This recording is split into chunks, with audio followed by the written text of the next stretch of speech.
আমার ছেলে অভিজিৎ আমার কানে ফিসফিস করে বলল, মা, আমি তোমাকে বিয়ে করতে চাই। আমি স্তব্ধ হয়ে গেলাম গু। সিডনিতে একটি সাগরসৈকত বাড়িতে আমরা দুজন থাকি। আমার বয়স ৪৫, অভিজিতের বয়স ২৪। অভিজিৎ একজন সফল আর্কিটেক্ট, আমি একজন ক্যাম্প কাউন্সেলর। আমরা অস্ট্রেলিয়াতে এসেছি ৮ বছর আগে, তার বাবার মৃত্যুর পর।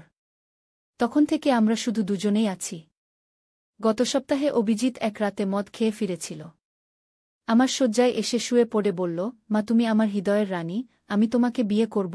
আমি ভেবেছিলাম মদের নেশায় বলছে, কিন্তু পরদিন সকালেও সে একই কথা বলল। অভিজিৎ, এসব কি বলছিস? তুই আমার ছেলে। আমরা কিভাবে একসাথে থাকতে পারি? আমি বললাম। অভিজিৎ হাসল, মা, আমরা তো আগেও একসাথে থাকি। এখন শুধু আমাদের সম্পর্কের নাম বদলে যাবে। আমরা এমন জায়গায় চলে যাব যেখানে কেউ আমাদের চিনবে না আগে। আমি পুরোপুরি হতভম্ব হয়ে গেলাম। এভাবে কি করে সে ভাবতে পারে? কিভাবে আমার ছেলে এমন চিন্তা করছে? এটা কি আমার ভুল? আমি তাকে একা বড় করেছি, তার বাবা নেই, সে কি এজন্য এমন বিকৃত চিন্তা করছে? পরদিন সকালে আমি অভিজিতের ঘরে গেলাম। সে ঘুমাচ্ছিল। আমি তার টেবিল থেকে ফোন তুলে নিলাম। কোনো ক্লু পাওয়া যায় কিনা দেখতে চাইলাম। ফোন খুলে দেখি স্ক্রিন সেভারে আমাদের দুজনের একটা ছবি। কিন্তু এটা ফটোশপ করা। এটা একটা বিয়ের ছবি, যেখানে আমি সাদা শাড়ি পরে আছি আর অভিজিৎ স্যুট পরে আছে। আমার বুক ধড়ফড় করতে লাগল, কি হচ্ছে এসব? আমি ঝটপট বাকি ফোনটা চেক করতে থাকলাম। আরও অনেক ছবি ছিল। আমাদের দুজনের ম্যানিপুলেটেড ফটো। রোমান্টিক পোজে। আমার মাথা ঘুরে গেল, পা কাঁপতে লাগল। নোট অ্যাপে গেলাম। সেখানে একটা নোট পেলাম, আমাদের প্ল্যান। ১. মাকে প্রপোজ করা। ২. একসাথে সিঙ্গাপুর যাওয়া। ৩. ভুয়া পরিচয় দিয়ে সেখানে বিয়ে করা। ৪. একসাথে নতুন জীবন শুরু করা। আমি কাঁপতে কাঁপতে ফোনটা রেখে দিলাম। কি ভয়ঙ্কর পরিস্থিতি! আমি আমার ছেলেকে কোথায় নিয়ে এসেছি? কেন সে এমন হয়ে গেল? সেদিন সারাদিন আমি অভিজিতের সামনে স্বাভাবিক থাকার চেষ্টা করলাম। সে কাজে চলে গেল। আমি সব কথা ভাবতে লাগলাম। আমাকে কোনো সাইকোলজিস্টের সাথে কথা বলতে হবে, অভিজিতের চিকিৎসা দরকার। সন্ধ্যায় সে ফিরলে আমি বললাম, অভিজিৎ, তোর কি মনে আছে আমরা এখানে আসার আগে কি হয়েছিল? সে অবাক হয়ে বলল, কেন মা, হঠাৎ এটা জিজ্ঞেস করছ? আমি ভাবছিলাম, আমরা কি সত্যিই স্বামীর মৃত্যুর পরে এখানে এসেছি? আমি জিজ্ঞেস করলাম। অভিজিৎ অবাক চোখে তাকালো, মা, তুমি ঠিক আছো? বাবার মৃত্যুর পরেই তো আমরা এখানে এসেছি। তুমি কি ভুলে যাচ্ছ? না অভিজিৎ, আমি বললাম, আসলে আজ তোর বাবার মৃত্যুবার্ষিকী। এজন্য আমি একটু বিচলিত। অভিজিৎ কিছুক্ষণ চুপ থেকে বলল, হ্যাঁ, ঠিক বলেছ মা। আমি ভুলে গিয়েছিলাম। সে আমার হাত ধরে বলল, কিন্তু এখন তো আমরা দুজনই আছি, তাই না মা? আমরা একে অপরকে সাহায্য করব, একসাথে থাকব। আমি বিরক্ত হয়ে হাত ছাড়িয়ে নিলাম। অভিজিৎ, তুই কি পাগল হয়ে গেছিস? আমি তোর মা। আমি তোকে জন্ম দিয়েছি। তোর এই চিন্তা ভয়ঙ্কর। অভিজিৎ হঠাৎ হাসতে শুরু করল, ঠিক আছে মা, আমি তোমায় সব বলছি। আমি অবাক হয়ে তাকালাম।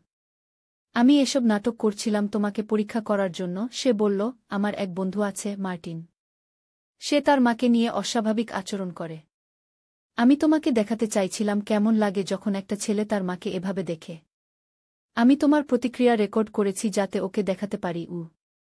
আমি বিশ্বাস করতে পারছিলাম না। কি বলছি অভিজিৎ? এটা কোনো মজার বিষয় নয়। সরি মা, সে অনুতপ্ত স্বরে বলল, বুঝতে পেরেছি, এটা খুবই বাজে আইডিয়া ছিল। আমি যখন দেখলাম তুমি কতটা আপসেট হয়েছ, বুঝলাম এটা থামানো উচিত কি। আমি রেগে গেলাম। তোর ফোনে আমি সেই সব ফটোশপ করা ছবি দেখেছি, আর তোর নোট অ্যাপের প্ল্যান। এগুলো কি তোর পরীক্ষার অংশ? অভিজিৎ একটু লজ্জিত দেখালো, হ্যাঁ মা। আমি জানতাম তুমি আমার ফোন দেখবে। এজন্য সেসব রেডি করে রেখেছিলাম। আমি ভেবেছিলাম এতে প্রতিক্রিয়া আরও স্বাভাবিক হবে। এটা বিশ্বাস করা কঠিন ছিল। কিন্তু এটাই সত্য হওয়া উচিত, তাই না? না হলে আমি কি ভাবতে পারি যে আমার নিজের ছেলে সত্যি? না, এটা অসম্ভব। আমি ওকে বললাম, অভিজিৎ, তুই আমার বিশ্বাস হারিয়েছিস। আমি তোর কাছে আশা করি না এমন একটা জঘন্য জোক। সে মাথা নিচু করে বলল, সরি মা, আমি আর কখনো এমন করব না। সেদিন রাতে আমি ঘুমাতে পারিনি। কিছু একটা ঠিক মনে হচ্ছিল না।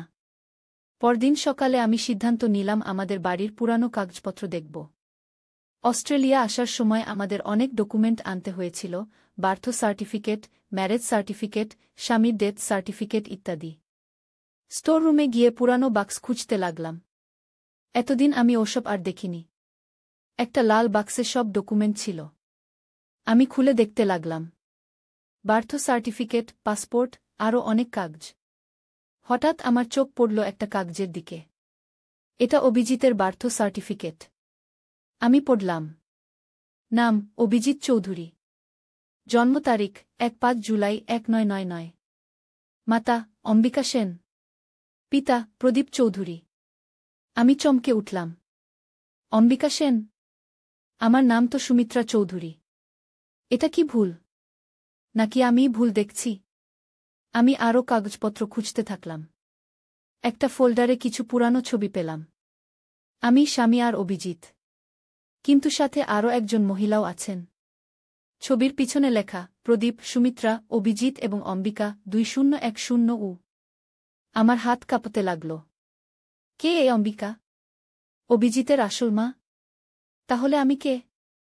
আমার মাথা ঘুরতে লাগল, বমি পাচ্ছিল। আমি হঠাৎ চিৎকার শুনলাম, তুমি এগুলো দেখছ কেন? পিছনে তাকিয়ে দেখি অভিজিৎ। তার চোখে রাগ এবং ভয়। আমি হাঁটু গেড়ে বসে পড়লাম। অভিজিৎ, এসব কি? অম্বিকা কে? আমি কে? অভিজিৎ একটা দীর্ঘশ্বাস ফেলে বলল, আমি জানতাম একদিন না একদিন তুমি সবকিছু জেনে যাবে। আমি তোমাকে সত্যি কথা বলছি। তুমি আমার মা নও। আমার শরীরের সব শক্তি যেন চলে গেল। তাহলে আমি কে? তুমি আমার বাবার দ্বিতীয় স্ত্রী। আমার আসল মা অম্বিকা। বাবা মা ডিভোর্স হয়ে যায় আমি যখন ১০ বছরের।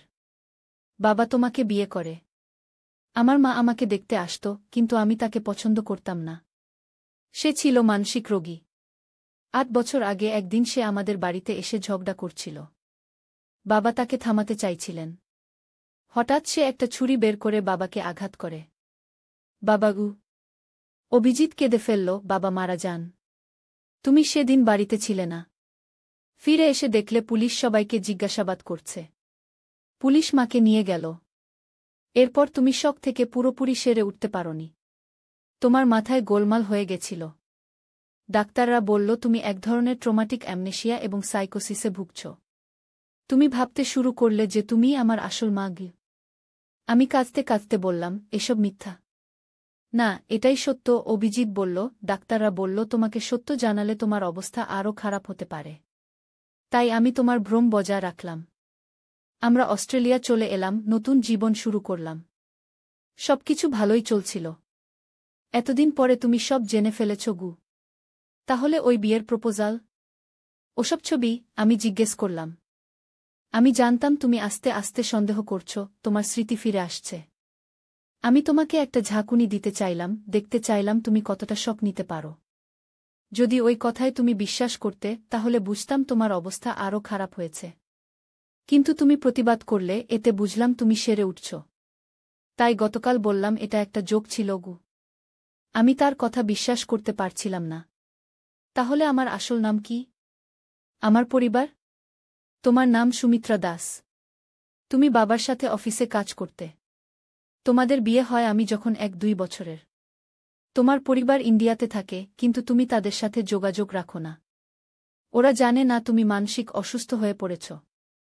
আমি ওদের বলেছি আমরা ভালো আছি। আমি নিজের মাথা ধরে বসে পড়লাম। আমি বিশ্বাস করতে পারছি না। আমার সমস্ত জীবন একটা মিথ্যা? আমি অভিজিতের মা নই? না, তুমি আমার সৎ মা। কিন্তু আমার কাছে তুমিই আমার আসল মা। তুমি আমাকে খুব ভালোবাসো, আমাকে দেখাশোনা করো। আমি তোমাকে ছাড়া বাঁচতে পারব না। আমার মাথায় হঠাৎ একটা চিন্তা এলো। অভিজিৎ, তোর আসল মা কোথায়? সে কি জেলে? অভিজিৎ চুপ করে গেল। অভিজিৎ, আমি জোরে ডাকলাম। মা! সে মারা গেছে। জেলে আত্মহত্যা করেছিল গু। আমি চোখ বন্ধ করে ফেললাম। আমার সামনে এখন দুটো পথ ছিল, হয় আমি এই সত্যকে মেনে নিয়ে আগের মতো জীবন চালিয়ে যাব, না হয় সত্য জানার চেষ্টা করব। আমি দ্বিতীয়টা বেছে নিলাম। অভিজিৎ, আমি একজন সাইকিয়াট্রিস্টের সাথে দেখা করতে চাই। ঠিক আছে মা, আমি তোমাকে নিয়ে যাব। পরদিন আমরা ডাক্তার জেনিফার রবার্টসের চেম্বারে গেলাম। আমি অভিজিৎকে বাইরে অপেক্ষা করতে বললাম। ডাক্তারকে আমি সব বললাম, অভিজিতের প্রপোজাল, আমার সন্দেহ, বার্থ সার্টিফিকেট, অভিজিতের ব্যাখ্যা। ডাক্তার আমার কথা শুনে বললেন, মিসেস চৌধুরী, আপনি কি জানেন আপনি আমার পেশেন্ট ছিলেন? 6 বছর আগে অভিজিৎ আপনাকে এখানে নিয়ে এসেছিল। আপনার ট্রমাটিক অ্যামনেশিয়া এবং ডিলিউশনাল ডিসঅর্ডার ছিল। আমি আপনার সম্পূর্ণ কেস হিস্ট্রি দেখে বলতে পারি অভিজিৎ সত্যি কথাই বলেছে। ডাক্তার তার কম্পিউটার থেকে কিছু ফাইল বের করলেন, যেখানে আমার সাইকিয়াট্রিক রিপোর্ট, মেডিকেল হিস্ট্রি সব ছিল। আমি দেখতে পাচ্ছিলাম সেখানে লেখা পেশেন্ট সুমিত্রা দাস, 3-7 বছর, ডিলিউশনাল ডিসঅর্ডার। পেশেন্ট বিশ্বাস করেন তিনি তার সৎ ছেলের আসল মা। ডাক্তার আমাকে দেখালেন আমার পুরনো ছবি, যেখানে আমি অভিজিৎ এবং তার বাবার সাথে আছি। আমি বুঝতে পারলাম অভিজিৎ সত্যি কথাই বলেছে। আমি তার মা নই। এখন আমি কি করব? আমি ডাক্তারকে জিজ্ঞেস করলাম। আপনি আস্তে আস্তে সত্যকে মেনে নিন। আপনার সত্য স্মৃতি ফিরে আসছে, এটা ভালো লক্ষণ। অভিজিৎ আপনাকে খুব ভালোবাসে, সে আপনার যত্ন নিয়েছে। আপনি তাকে সাপোর্ট করুন, তিনি আপনাকে সাপোর্ট করবেন। আমি কেঁদে ফেললাম। ডাক্তার আমাকে সান্ত্বনা দিলেন। সেদিন বাড়ি ফেরার পথে আমি অভিজিৎকে বললাম, আমি জানি এসব সত্য। আমি তোর মা না হলেও তুই আমার ছেলে। আমরা একসাথে এই ট্রমা কাটিয়ে উঠব। 3 মাস পরে আমার থেরাপি চলছে। আমি আমার আসল পরিচয় ফিরে পাচ্ছি। সুমিত্রা দাস, একজন অ্যাকাউন্টেন্ট, প্রদীপ চৌধুরীর স্ত্রী, অভিজিতের সৎ মা। আমার ছোটবেলার স্মৃতি, কলেজের দিনগুলো, প্রদীপের সাথে দেখা, সব আমার মনে পড়ছে। অভিজিৎ আমাকে খুব সাপোর্ট করছে। সে আমাকে ভারতে নিয়ে যাবে, যেখানে আমার পরিবার আছে। আমি তাদের সাথে যোগাযোগ করেছি। আমার বাবা মা এখনও বেঁচে আছেন, তারা আমাকে দেখার জন্য অপেক্ষা করছেন। আজ সকালে আমি আয়নার সামনে দাঁড়িয়ে নিজেকে দেখছিলাম। আমি একজন সৎ মা, যে ভুলে গিয়েছিল সে কে। কিন্তু এখন আমি নিজেকে ফিরে পাচ্ছি। অভিজিতের প্রতি আমার ভালোবাসা কোনো দিন কম হয়নি, কিন্তু এখন আমি তাকে যথাযথ দৃষ্টিতে দেখতে শিখছি। 6 মাস পরে হিমালয়ের কোলে ছোট্ট একটি পাহাড়ি শহর দার্জিলিং। এখানে এক চা বাগানের পাশে একটি ছোট্ট কটেজ ভাড়া নিয়েছি আমরা। সবুজে ঘেরা, দূরে হিমালয়ের চূড়া দেখা যায়। অভিজিৎ এবং আমি ভারতে ফিরে এসেছি 3 সপ্তাহ আগে। আমার বাবা মাকে দেখার পর আমরা সিদ্ধান্ত নিয়েছি কিছুদিন দার্জিলিংয়ে থাকব। এখানে একটি নতুন শুরু হবে আমাদের জন্য। এই সকালে আমি বারান্দায় বসে চা পান করছিলাম। চারদিকে কুয়াশা, মাঝে মাঝে সূর্যের আলো উকি দিচ্ছে। এমন সময় অভিজিৎ এলো একটি খাম নিয়ে। এই যে, সে খামটি আমার দিকে এগিয়ে দিল। আমার বন্ধু রাজেশ সিডনি থেকে পাঠিয়েছে। একটা জিনিস আমাদের জন্য এসেছে। আমি খাম খুললাম। তাতে একটি চাবি ছিল এবং একটি চিঠি। প্রিয় অভিজিৎ ও সুমিত্রা, আশা করি তোমরা ভালো আছো। তোমাদের জন্য একটা খবর আছে। মনে আছে তোমার বাবা প্রদীপের লকার? অস্ট্রেলিয়া যাওয়ার আগে সে একটি ব্যাংক লকারে কিছু জিনিস রেখে গিয়েছিল। আমি তার ব্যবসার পুরানো পার্টনার। সে আমাকে বলেছিল যে তার মৃত্যুর পর যেন তোমাদের এই চাবি দেই। ভারতে তোমাদের ঠিকানা জানা যায়নি, তাই অস্ট্রেলিয়ার বাড়িতে পাঠিয়েছিলাম। সেখান থেকে রাজেশ এটা ভারতে পাঠিয়েছে। লকারটি কলকাতার সেন্ট্রাল ব্যাংকে আছে। লকার নম্বর 247। প্রদীপের একটি চিঠিও লকারে আছে। সে তোমাদের জন্য কিছু রেখে গেছে। শুভেচ্ছা, অনিরুদ্ধ সেনগু। আকাশ, আমি চিৎকার করে উঠলাম। শঙ্কর আমার হাত চেপে ধরলেন। চুপ করুন। আমাদের কৌশলে কাজ করতে হবে। তারা তাদের প্ল্যান বলতে লাগলেন। আমি কিছুই শুনছিলাম না। আমি শুধু আকাশকে বাঁচাতে চাইছিলাম। আমার ছেলে, আমার একমাত্র সন্তান। তার জন্য আমি মরতেও রাজি। আমি ওদের সামনে সামনে যাব। আমি হঠাৎ করে বললাম। কি? শঙ্কর অবাক হয়ে গেলেন। আপনি পাগল হয়ে গেছেন? ওরা আপনাকে মেরে ফেলবে। ওরা আমাকেই চায়, তাই না? ওই এক আমার কাছে। আমি মিথ্যা চিপ দিয়ে দেব। ততক্ষণে আপনারা আকাশকে উদ্ধার করুন। শঙ্কর মাথা নাড়লেন। না, এটা খুবই রিস্কি। আমি আমার ছেলেকে বাঁচাবই, আমি দৃঢ় গলায় বললাম। আমার জীবন দিয়ে হলেও। শেষ পর্যন্ত শঙ্কর রাজি হলেন। আমরা একটা ভুয়া চিপ তৈরি করলাম যেটা এর মতো দেখতে। আমি সামনের দরজা দিয়ে ঢুকব, আর শঙ্করের লোকেরা পিছন দিয়ে ঢুকে আকাশকে উদ্ধার করবে। আমি নিজেকে তৈরি করলাম। আমার শরীরে ভয় ছিল, কিন্তু আমি ভয় দেখাইনি। আমার ছেলের জীবন বাঁচাতে আমি সবকিছু করতে রাজি। আমি যাচ্ছি, আমি বললাম এবং গোডাউনের দিকে হাঁটতে শুরু করলাম। সামনের গেটে দুজন লোক দাঁড়িয়েছিল। তারা আমাকে দেখতে পেয়ে বন্দুক তাক করল। থামো। কে তুমি? আমি আমেলিয়া দেবী। আমি জানি তোমরা আমার ছেলে আকাশকে ধরে রেখেছ। আমি এসেছি তাকে নিতে। ওরা একজন অন্যজনের দিকে তাকালো, তারপর ভিতরে কাউকে ফোন করল। কিছুক্ষণ পর একজন লোক বেরিয়ে এলো, লম্বা, কালো স্যুট পরা। আমেলিয়া দেবী। অবশেষে। আমরা আপনার জন্যই অপেক্ষা করছিলাম। আপনার ছেলেকে দেখতে চান? হ্যাঁ, আমি দ্রুত গলায় বললাম। আমার ছেলেকে ছেড়ে দিন। ওই এক কোথায়? আমি লকেটটি বের করলাম। এখানে। লোকটি আমাকে ভিতরে নিয়ে গেল। আমি সতর্ক দৃষ্টিতে চারপাশে দেখছিলাম। যদি শঙ্করের লোকেরা প্ল্যান অনুযায়ী কাজ করে, তাহলে এখন তারা পিছন দিয়ে ঢুকে পড়বে। লোকটি আমাকে একটা রুমে নিয়ে গেল। দরজা খুলে দেখাতে দেখলাম আকাশ একটা চেয়ারে বাঁধা অবস্থায় বসে আছে। তার মুখে রক্ত, চোখে ভয়। মা! আকাশ চিৎকার করে উঠল। আমি দৌড়ে তার কাছে যেতে চাইলাম, কিন্তু লোকটি আমাকে আটকে দিল। আগে ওই এক, সে বলল। আমার ছেলেকে ছেড়ে দিন, তারপর আমি আপনাকে এক দেব। আমাদের পিছন থেকে একটা গুলির শব্দ হল। আমি চমকে উঠলাম। শঙ্করের লোকেরা এসে গেছে। শব্দ শুনে স্যুট পরা লোকটি ঘুরে তাকাল। সেই সুযোগে আমি তার হাত থেকে ছাড়িয়ে আকাশের কাছে দৌড়ে গেলাম। আকাশ, তুই ঠিক আছিস? আমি তার বাঁধন খুলতে শুরু করলাম। মা, সাবধান! আকাশ চিৎকার করে উঠল।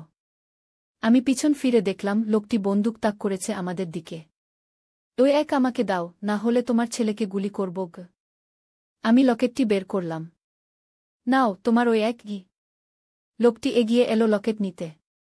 ঠিক সেই মুহূর্তে দরজা দিয়ে শঙ্কর ঢুকলেন, তার হাতে বন্দুক। নড়বেন না! শঙ্কর চিৎকার করলেন।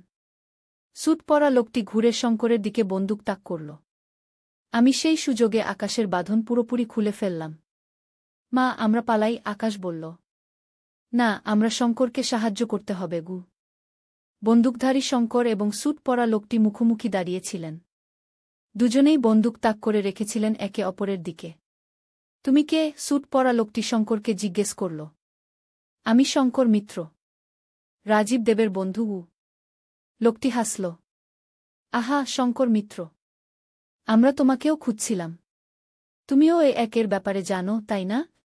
হ্যাঁ, আমি জানি। আর আমি সেটা তোমাদের মতো লোকদের হাতে যেতে দেব না। সেই মুহূর্তে বাইরে আরও কয়েকটি গুলির শব্দ হল।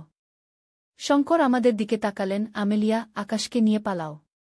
আমার লোকেরা তোমাদের জন্য একটা গাড়ি অপেক্ষা করছে পিছনের গেটে। আমি আকাশের হাত ধরে টানলাম। চল, আমরা যাই। কিন্তু মা, উনি ঠিক আছেন। আমরা পালাতে হবে। আমরা দ্রুত রুম থেকে বেরিয়ে পড়লাম। পিছনে আবার একটা গুলির শব্দ হল। আমরা দৌড়ে বেরিয়ে গেলাম। সেন্ট পিটার্সবার্গে পিছনের গেটে একটা গাড়ি অপেক্ষা করছিল। আমরা দ্রুত গাড়িতে উঠে পড়লাম। চালাও, জলদি! আমি ড্রাইভারকে বললাম। গাড়ি দ্রুত স্টার্ট নিল। আমরা ওখান থেকে দ্রুত দূরে চলে গেলাম। পিছনে গোডাউনের দিকে তাকিয়ে দেখলাম আগুন জ্বলছে। মা, শঙ্কর কাকু ঠিক আছেন তো? আকাশ উদ্বিগ্ন কণ্ঠে জিজ্ঞেস করল। আমি জানতাম না। আমি আশা করি তিনি ঠিক আছেন। আমরা ওখান থেকে ক্রমশ দূরে চলে গেলাম। আমার বুকের মধ্যে একটা অদ্ভুত অনুভূতি হচ্ছিল। আমি হারিয়ে ফেললাম এক, কিন্তু আমার ছেলেকে ফিরে পেয়েছি। এটাই আমার কাছে সবচেয়ে বড় জিনিস। পরের দিন আমরা খবরে দেখলাম শারজাহে একটা গোডাউনে আগুন লেগেছিল। সেখানে অনেকগুলো মৃতদেহ পাওয়া গেছে। আমি শঙ্করের কথা ভেবে দুঃখিত হলাম। তিনি আমাদের বাঁচাতে নিজের জীবন দিয়েছেন। আমরা দুবাই ছেড়ে চলে গেলাম। এবার একেবারে নতুন পরিচয় নিয়ে আমরা লন্ডনে চলে গেলাম। আমি এখন মারিয়া সিলভা, আর আকাশ এখন অ্যাডাম সিলভা। আমরা মাছেলে আবার ভাইবোন নই। লন্ডনে পৌঁছে আমরা একটা ছোট অ্যাপার্টমেন্ট নিলাম। আমি আমার সমস্ত সঞ্চয় ব্যবহার করেছিলাম আমাদের পালিয়ে আসার জন্য। এখন আমাদের নতুন করে শুরু করতে হবে। একদিন সকালে দরজায় নক হলো। আমি অবাক হয়ে গেলাম, কারণ এখানে আমাদের কেউ চিনে না। আমি দরজা খুললাম এবং দেখলাম শঙ্কর মিত্র। আমি অবাক হয়ে গেলাম। আপনি বেঁচে আছেন? হ্যাঁ, তিনি হাসলেন। আমি বেঁচে আছি। এবং আপনারাও। কিন্তু ওই ফায়ার। সবাই মারা গেছে গু। হ্যাঁ, সেটা আমরাই করেছিলাম। ওই সিন্ডিকেটের সবাইকে শেষ করে দিয়েছি। এখন ওরা আর আপনাদের খুঁজবে না গি। শঙ্কর আমাদের অ্যাপার্টমেন্টে ঢুকলেন। আকাশ তাকে দেখে দৌড়ে এসে জড়িয়ে ধরল। শঙ্কর কাকু, আপনি ঠিক আছেন? হ্যাঁ, আমি ঠিক আছি, তিনি আকাশের পিঠে হাত বুলিয়ে বললেন। এই একের কি হলো? আমি জিজ্ঞেস করলাম। শঙ্কর তার ব্যাগ থেকে একটা লকেট বের করলেন। আমার সেই লকেট এখানেই আছে। আসল ওই এক। ওটা একটা ফেক ছিল যেটা আমি ওদের দিয়েছিলাম গ। কিন্তু আপনি তো বলেছিলেন ওই এক পেট্রোলিয়াম ইন্ডাস্ট্রিকে ধ্বংস করবে। আপনি কেন এটা বের করতে চান না? শঙ্কর আমার দিকে তাকালেন। আমরা তৈরি নই। ওই একটা নতুন তত্ত্ব। এটা আবিষ্কার করা হয়েছে, কিন্তু এখনও এটা নিয়ে গবেষণা করতে হবে। রাজীব এটা নিয়ে আরও কাজ করতে চেয়েছিলেন। আমরা তার কাজ শেষ করব। আমরা? হ্যাঁ, শঙ্কর আকাশের দিকে তাকালেন। আপনার ছেলে আকাশ। সে ঠিক তার বাবার মতো ব্রিলিয়ান্ট। তাকে আমাদের ল্যাবে কাজ করার প্রস্তাব দিতে এসেছি। আকাশ অবাক হয়ে গেল। আমি? কিন্তু আমি তো এখনও স্টুডেন্ট। ঠিকই বলেছ। তুমি ইউনিভার্সিটিতে পড়বে আর আমাদের ল্যাবে ইন্টার্ন হিসেবে কাজ করবে। তোমার বাবা ছিলেন একজন অসাধারণ বিজ্ঞানী। তোমার মধ্যেও সেই প্রতিভা আছে গি।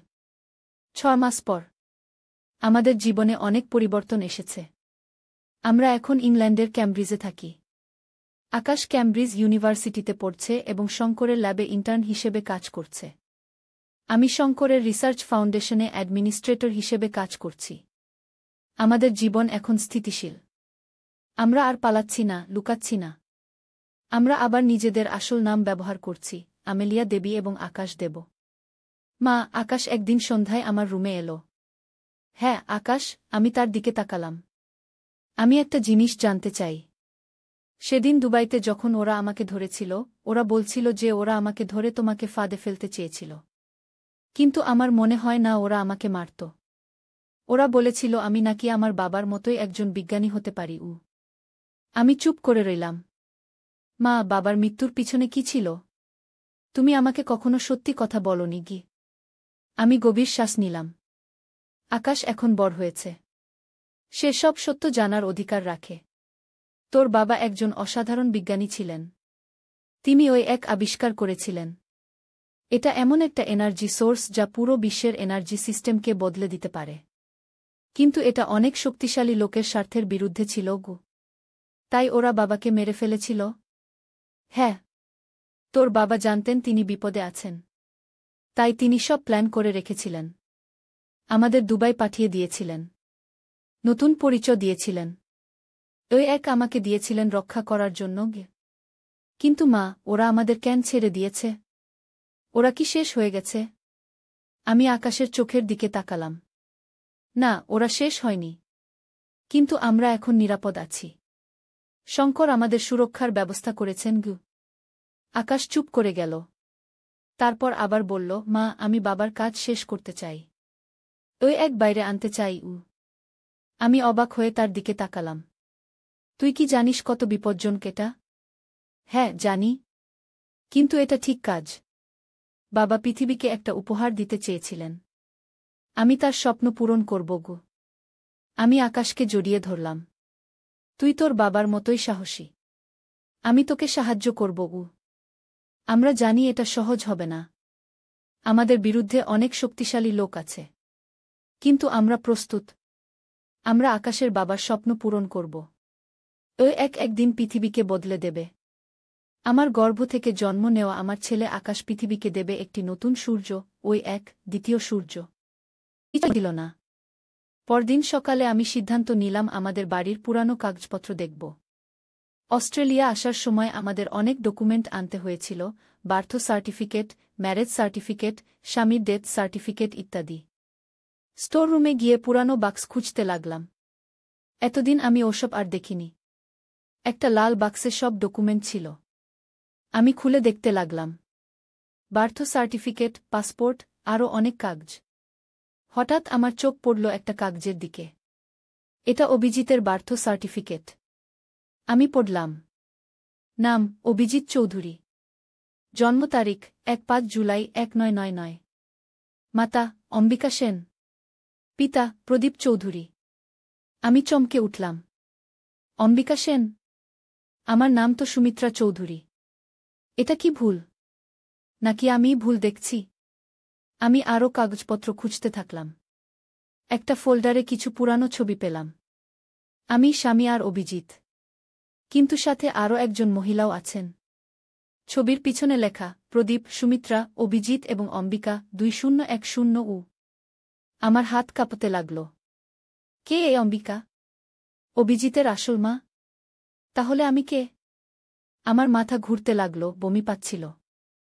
আমি হঠাৎ চিৎকার শুনলাম, তুমি এগুলো দেখছ কেন? পিছনে তাকিয়ে দেখি অভিজিৎ। তার চোখে রাগ এবং ভয়। আমি হাঁটু গেড়ে বসে পড়লাম। অভিজিৎ, এসব কি?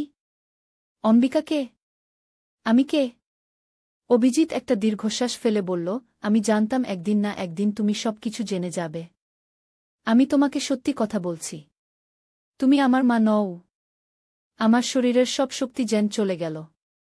তাহলে আমি কে? তুমি আমার বাবার দ্বিতীয় স্ত্রী। আমার আসল মা অম্বিকা। বাবা মা ডিভোর্স হয়ে যায় আমি যখন ১-০ বছরের। বাবা তোমাকে বিয়ে করে। আমার মা আমাকে দেখতে আসত, কিন্তু আমি তাকে পছন্দ করতাম না। সে ছিল মানসিক রোগী। ৮ বছর আগে একদিন সে আমাদের বাড়িতে এসে ঝগড়া করছিল। বাবা তাকে থামাতে চাইছিলেন। হঠাৎ সে একটা ছুরি বের করে বাবাকে আঘাত করে। বাবা অভিজিৎ কেঁদে ফেলল, বাবা মারা যান।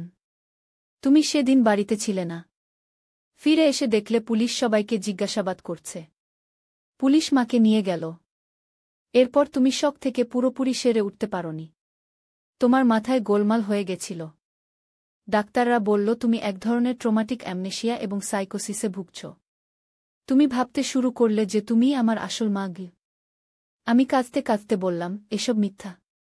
না, এটাই সত্য। অভিজিৎ বলল, ডাক্তাররা বলল তোমাকে সত্য জানালে তোমার অবস্থা আরও খারাপ হতে পারে। তাই আমি তোমার ভ্রম বজায় রাখলাম। আমরা অস্ট্রেলিয়া চলে এলাম, নতুন জীবন শুরু করলাম। সবকিছু ভালোই চলছিল। এতদিন পরে তুমি সব জেনে ফেলেছ গু। তাহলে ওই বিয়ের প্রপোজাল? ওসব ছবি? আমি জিজ্ঞেস করলাম। আমি জানতাম তুমি আস্তে আস্তে সন্দেহ করছ, তোমার স্মৃতি ফিরে আসছে।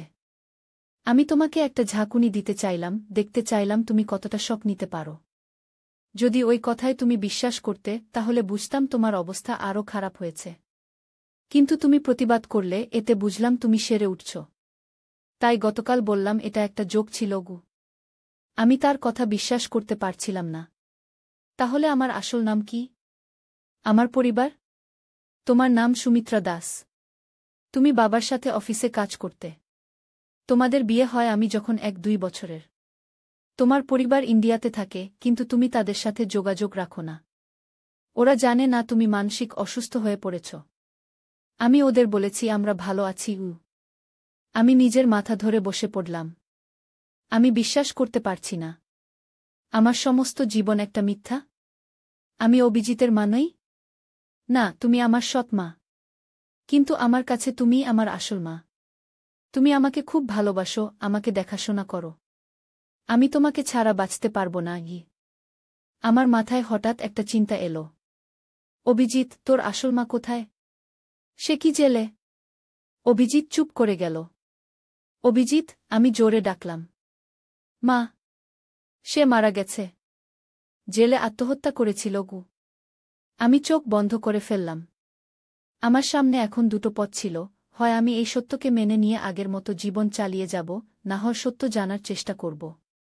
আমি দ্বিতীয়টা বেছে নিলাম। অভিজিৎ, আমি একজন সাইকিয়াট্রিস্টের সাথে দেখা করতে চাই।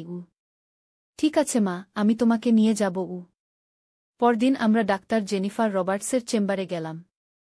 আমি অভিজিৎকে বাইরে অপেক্ষা করতে বললাম। ডাক্তারকে আমি সব বললাম, অভিজিতের প্রপোজাল, আমার সন্দেহ, বার্থ সার্টিফিকেট, অভিজিতের ব্যাখ্যা। ডাক্তার আমার কথা শুনে বললেন, মিসেস চৌধুরী, আপনি কি জানেন আপনি আমার পেশেন্ট ছিলেন? 6 বছর আগে অভিজিৎ আপনাকে এখানে নিয়ে এসেছিল। আপনার ট্রমাটিক অ্যামনেশিয়া এবং ডিলিউশনাল ডিসঅর্ডার ছিল। আমি আপনার সম্পূর্ণ কেস হিস্ট্রি দেখে বলতে পারি অভিজিৎ সত্যি কথাই বলেছে। ডাক্তার তার কম্পিউটার থেকে কিছু ফাইল বের করলেন, যেখানে আমার সাইকিয়াট্রিক রিপোর্ট, মেডিকেল হিস্ট্রি সব ছিল। আমি দেখতে পাচ্ছিলাম সেখানে লেখা পেশেন্ট সুমিত্রা দাস, 3-7 বছর, ডিলিউশনাল ডিসঅর্ডার। পেশেন্ট বিশ্বাস করেন তিনি তার সৎ ছেলের আসল মা। ডাক্তার আমাকে দেখালেন আমার পুরনো ছবি, যেখানে আমি অভিজিৎ এবং তার বাবার সাথে আছি। আমি বুঝতে পারলাম অভিজিৎ সত্যি কথাই বলেছে। আমি তার মা নই। এখন আমি কি করব? আমি ডাক্তারকে জিজ্ঞেস করলাম। আপনি আস্তে আস্তে সত্যকে মেনে নিন। আপনার সত্য স্মৃতি ফিরে আসছে, এটা ভালো লক্ষণ। অভিজিৎ আপনাকে খুব ভালোবাসে, সে আপনার যত্ন নিয়েছে। আপনি তাকে সাপোর্ট করুন, তিনি আপনাকে সাপোর্ট করবেন। আমি কেঁদে ফেললাম।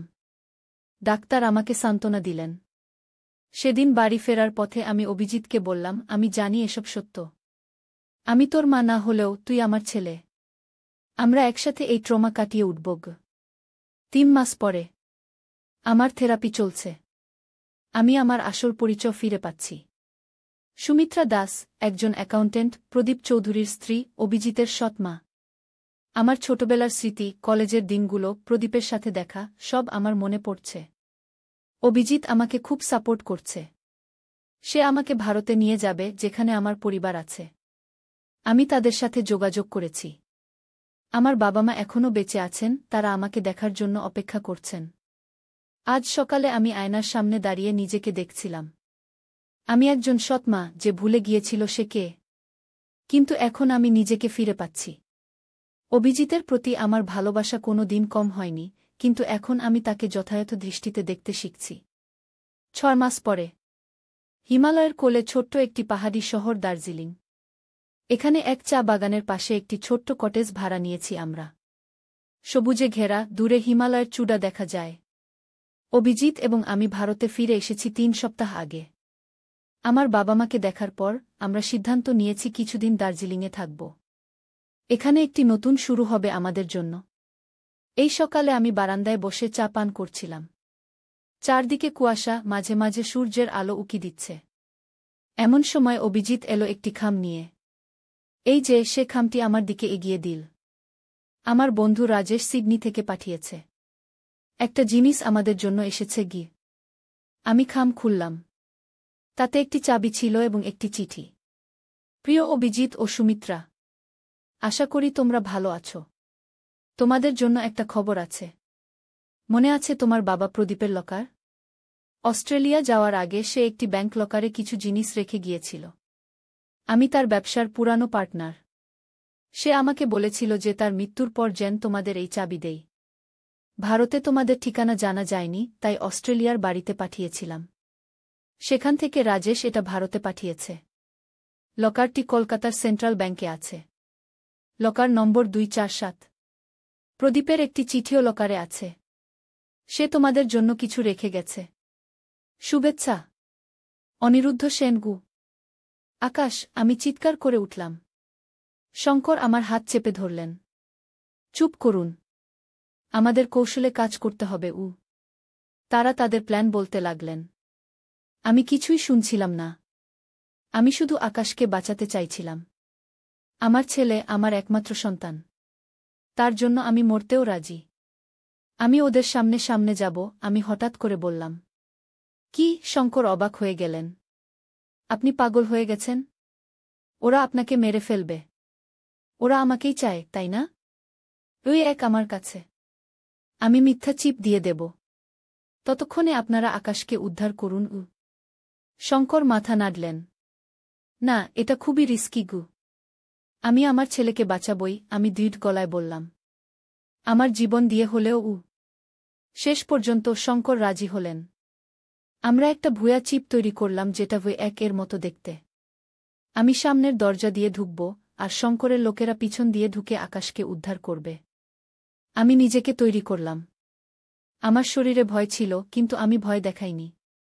আমার ছেলের জীবন বাঁচাতে আমি সবকিছু করতে রাজি। আমি যাচ্ছি, আমি বললাম এবং গোডাউনের দিকে হাঁটতে শুরু করলাম। সামনের গেটে দুজন লোক দাঁড়িয়েছিল। তারা আমাকে দেখতে পেয়ে বন্দুক তাক করল। থামো। কে তুমি? আমি আমেলিয়া দেবী। আমি জানি তোমরা আমার ছেলে আকাশকে ধরে রেখেছ। আমি এসেছি তাকে নিতে।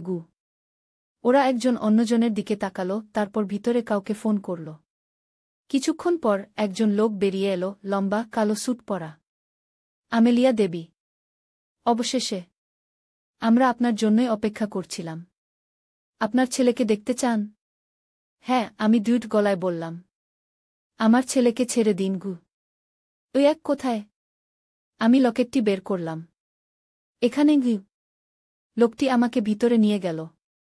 আমি সতর্ক দৃষ্টিতে চারপাশে দেখছিলাম। যদি শঙ্করের লোকেরা প্ল্যান অনুযায়ী কাজ করে, তাহলে এখন তারা পিছন দিয়ে ঢুকে পড়বে। লোকটি আমাকে একটা রুমে নিয়ে গেল। দরজা খুলে দেখাতে দেখলাম আকাশ একটা চেয়ারে বাঁধা অবস্থায় বসে আছে। তার মুখে রক্ত, চোখে ভয়। মা! আকাশ চিৎকার করে উঠল। আমি দৌড়ে তার কাছে যেতে চাইলাম, কিন্তু লোকটি আমাকে আটকে দিল। আগে ওই এক, সে বলল। আমার ছেলেকে ছেড়ে দিন, তারপর আমি আপনাকে ওই এক দেব। আমাদের পিছন থেকে একটা গুলির শব্দ হল। আমি চমকে উঠলাম। শঙ্করের লোকেরা এসে গেছে। শব্দ শুনে স্যুট পরা লোকটি ঘুরে তাকালো, সেই সুযোগে আমি তার হাত থেকে ছাড়িয়ে আকাশের কাছে দৌড়ে গেলাম। আকাশ! তুই ঠিক আছিস? আমি তার বাঁধন খুলতে শুরু করলাম। মা, সাবধান! আকাশ চিৎকার করে উঠল। আমি পিছন ফিরে দেখলাম লোকটি বন্দুক তাক করেছে আমাদের দিকে। ওই এক, আমাকে দাও, না হলে তোমার ছেলেকে গুলি করব। আমি লকেটটি বের করলাম। নাও, তোমার ওই এক। লোকটি এগিয়ে এলো লকেট নিতে। ঠিক সেই মুহূর্তে দরজা দিয়ে শঙ্কর ঢুকলেন, তার হাতে বন্দুক। নড়বেন না! শঙ্কর চিৎকার করলেন। স্যুট পরা লোকটি ঘুরে শঙ্করের দিকে বন্দুক তাক করল। আমি সেই সুযোগে আকাশের বাঁধন পুরোপুরি খুলে ফেললাম। মা, আমরা পালাই! আকাশ বলল। না, আমরা শঙ্করকে সাহায্য করতে হবে। বন্দুকধারী শঙ্কর এবং স্যুট পরা লোকটি মুখোমুখি দাঁড়িয়েছিলেন। দুজনেই বন্দুক তাক করে রেখেছিলেন একে অপরের দিকে। তুমি কে? স্যুট পরা লোকটি শঙ্করকে জিজ্ঞেস করল। আমি শঙ্কর মিত্র, রাজীব দেবের বন্ধু। লোকটি হাসল। আহা, শঙ্কর মিত্র! আমরা তোমাকেও খুঁজছিলাম। তুমিও এই একের ব্যাপারে জানো, তাই না? হ্যাঁ, আমি জানি। আর আমি সেটা তোমাদের মতো লোকদের হাতে যেতে দেব না। সেই মুহূর্তে বাইরে আরও কয়েকটি গুলির শব্দ হল। শঙ্কর আমাদের দিকে তাকালেন। আমেলিয়া, আকাশকে নিয়ে পালাও। আমার লোকেরা তোমাদের জন্য একটা গাড়ি অপেক্ষা করছে পিছনের গেটে। আমি আকাশের হাত ধরে টানলাম। চল, আমরা যাই। কিন্তু মা, উনি ঠিক আছেন। আমরা পালাতে হবে। আমরা দ্রুত রুম থেকে বেরিয়ে পড়লাম। পিছনে আবার একটা গুলির শব্দ হল। আমরা দৌড়ে বেরিয়ে গেলাম। সেন্ট পিটার্সবার্গে পিছনের গেটে একটা গাড়ি অপেক্ষা করছিল। আমরা দ্রুত গাড়িতে উঠে পড়লাম। চালাও, জলদি! আমি ড্রাইভারকে বললাম। গাড়ি দ্রুত স্টার্ট নিল। আমরা ওখান থেকে দ্রুত দূরে চলে গেলাম। পিছনে গোডাউনের দিকে তাকিয়ে দেখলাম আগুন জ্বলছে। মা, শঙ্কর কাকু ঠিক আছেন তো? আকাশ উদ্বিগ্ন কণ্ঠে জিজ্ঞেস করল। আমি জানতাম না। আমি আশা করি তিনি ঠিক আছেন। আমরা ওখান থেকে ক্রমশ দূরে চলে গেলাম। আমার বুকের মধ্যে একটা অদ্ভুত অনুভূতি হচ্ছিল। আমি হারিয়ে ফেললাম ওই এক, কিন্তু আমার ছেলেকে ফিরে পেয়েছি। এটাই আমার কাছে সবচেয়ে বড় জিনিস। পরের দিন আমরা খবরে দেখলাম শারজাহে একটা গোডাউনে আগুন লেগেছিল। সেখানে অনেকগুলো মৃতদেহ পাওয়া গেছে। আমি শঙ্করের কথা ভেবে দুঃখিত হলাম। তিনি আমাদের বাঁচাতে নিজের জীবন দিয়েছেন। আমরা দুবাই ছেড়ে চলে গেলাম। এবার একেবারে নতুন পরিচয় নিয়ে আমরা লন্ডনে চলে গেলাম। আমি এখন মারিয়া সিলভা, আর আকাশ এখন অ্যাডাম সিলভা। আমরা মাছেলে আবার ভাই বোন নই। লন্ডনে পৌঁছে আমরা একটা ছোট অ্যাপার্টমেন্ট নিলাম। আমি আমার সমস্ত সঞ্চয় ব্যবহার করেছিলাম আমাদের পালিয়ে আসার জন্য। এখন আমাদের নতুন করে শুরু করতে হবে। একদিন সকালে দরজায় নক হলো। আমি অবাক হয়ে গেলাম, কারণ এখানে আমাদের কেউ চিনে না। আমি দরজা খুললাম এবং দেখলাম শঙ্কর মিত্র। আমি অবাক হয়ে গেলাম। আপনি বেঁচে আছেন? হ্যাঁ, তিনি হাসলেন। আমি বেঁচে আছি। এবং আপনারাও। কিন্তু ওই ফায়ার। সবাই মারা গেছে গু। হ্যাঁ, সেটা আমরাই করেছিলাম। ওই সিন্ডিকেটের সবাইকে শেষ করে দিয়েছি। এখন ওরা আর আপনাদের খুঁজবে না গি। শঙ্কর আমাদের অ্যাপার্টমেন্টে ঢুকলেন। আকাশ তাকে দেখে দৌড়ে এসে জড়িয়ে ধরল। শঙ্কর কাকু, আপনি ঠিক আছেন? হ্যাঁ, আমি ঠিক আছি, তিনি আকাশের পিঠে হাত বুলিয়ে বললেন। এই একের কি হল? আমি জিজ্ঞেস করলাম। শঙ্কর তার ব্যাগ থেকে একটা লকেট বের করলেন। আমার সেই লকেট এখানেই আছে। আসল ওই এক। ওটা একটা ফেক ছিল যেটা আমি ওদের দিয়েছিলাম গ। কিন্তু আপনি তো বলেছিলেন ওই এক পেট্রোলিয়াম ইন্ডাস্ট্রিকে ধ্বংস করবে। আপনি কেন এটা বের করতে চান না? শঙ্কর আমার দিকে তাকালেন। আমরা তৈরি নই। ওই একটা নতুন তত্ত্ব। এটা আবিষ্কার করা হয়েছে, কিন্তু এখনও এটা নিয়ে গবেষণা করতে হবে। রাজীব এটা নিয়ে আরও কাজ করতে চেয়েছিলেন। আমরা তার কাজ শেষ করব। আমরা? হ্যাঁ, শঙ্কর আকাশের দিকে তাকালেন। আপনার ছেলে আকাশ। সে ঠিক তার বাবার মতো ব্রিলিয়ান্ট। তাকে আমাদের ল্যাবে কাজ করার প্রস্তাব দিতে এসেছি। আকাশ অবাক হয়ে গেল। আমি? কিন্তু আমি তো এখনও স্টুডেন্ট। ঠিকই বলেছ। তুমি ইউনিভার্সিটিতে পড়বে আর আমাদের ল্যাবে ইন্টার্ন হিসেবে কাজ করবে। তোমার বাবা ছিলেন একজন অসাধারণ বিজ্ঞানী। তোমার মধ্যেও সেই প্রতিভা আছে গি। 6 মাস পর আমাদের জীবনে অনেক পরিবর্তন এসেছে। আমরা এখন ইংল্যান্ডের ক্যামব্রিজে থাকি। আকাশ ক্যামব্রিজ ইউনিভার্সিটিতে পড়ছে এবং শঙ্করের ল্যাবে ইন্টার্ন হিসেবে কাজ করছে। আমি শঙ্করের রিসার্চ ফাউন্ডেশনে অ্যাডমিনিস্ট্রেটর হিসেবে কাজ করছি। আমাদের জীবন এখন স্থিতিশীল। আমরা আর পালাচ্ছি না, লুকাচ্ছি না। আমরা আবার নিজেদের আসল নাম ব্যবহার করছি, আমেলিয়া দেবী এবং আকাশ দেব। মা, আকাশ একদিন সন্ধ্যায় আমার রুমে এলো। হ্যাঁ, আকাশ, আমি তার দিকে তাকালাম। আমি একটা জিনিস জানতে চাই। সেদিন দুবাইতে যখন ওরা আমাকে ধরেছিল, ওরা বলছিল যে ওরা আমাকে ধরে তোমাকে ফাঁদে ফেলতে চেয়েছিল। কিন্তু আমার মনে হয় না ওরা আমাকে মারত।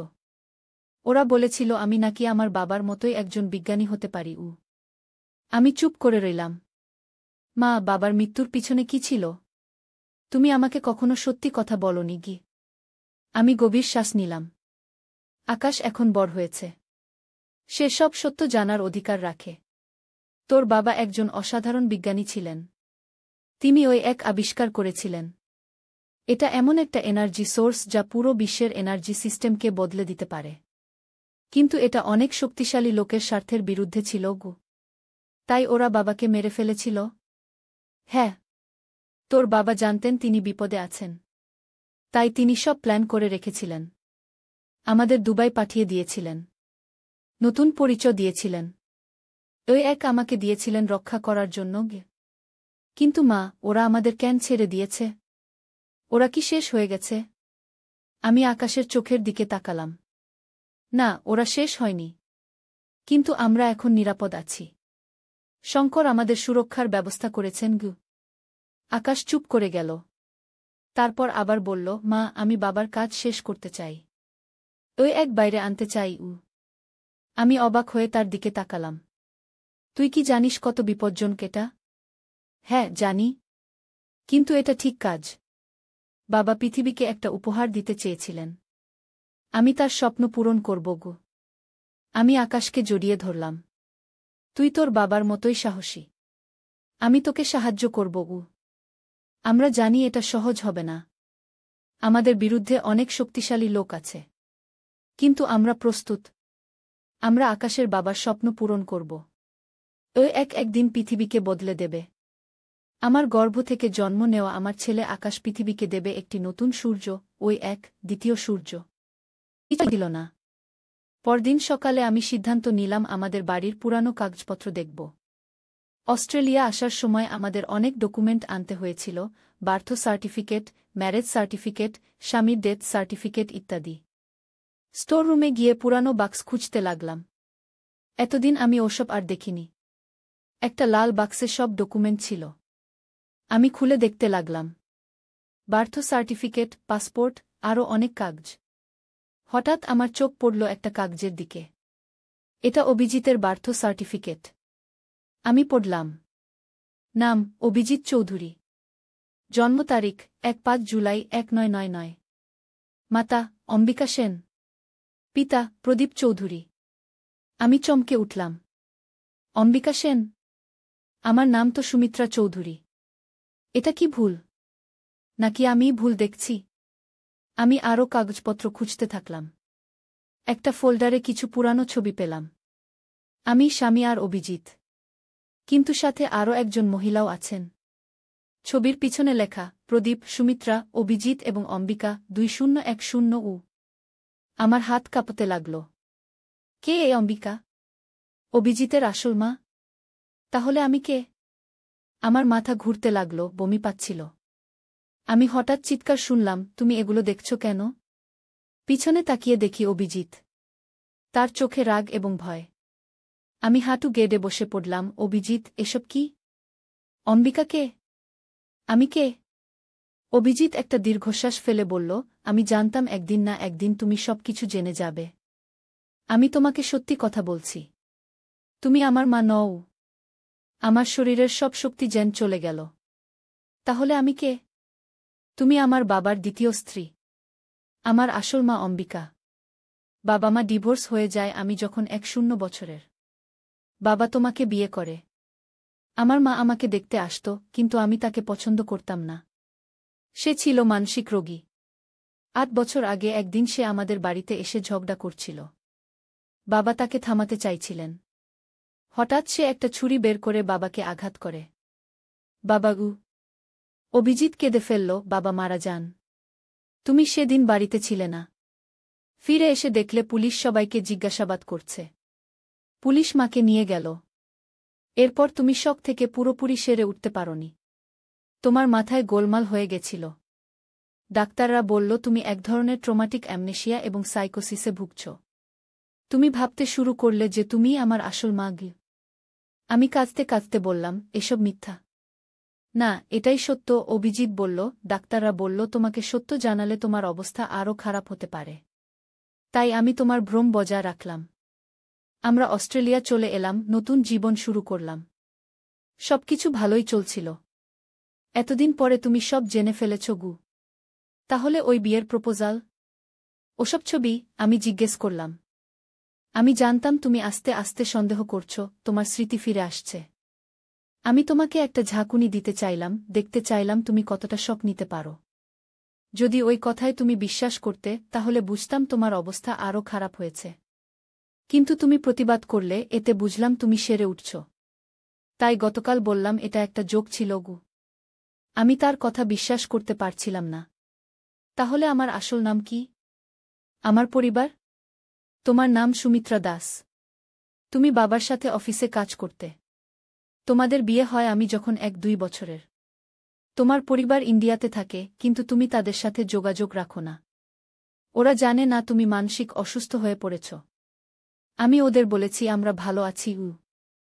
আমি নিজের মাথা ধরে বসে পড়লাম। আমি বিশ্বাস করতে পারছি না। আমার সমস্ত জীবন একটা মিথ্যা? আমি অভিজিতের মা নই?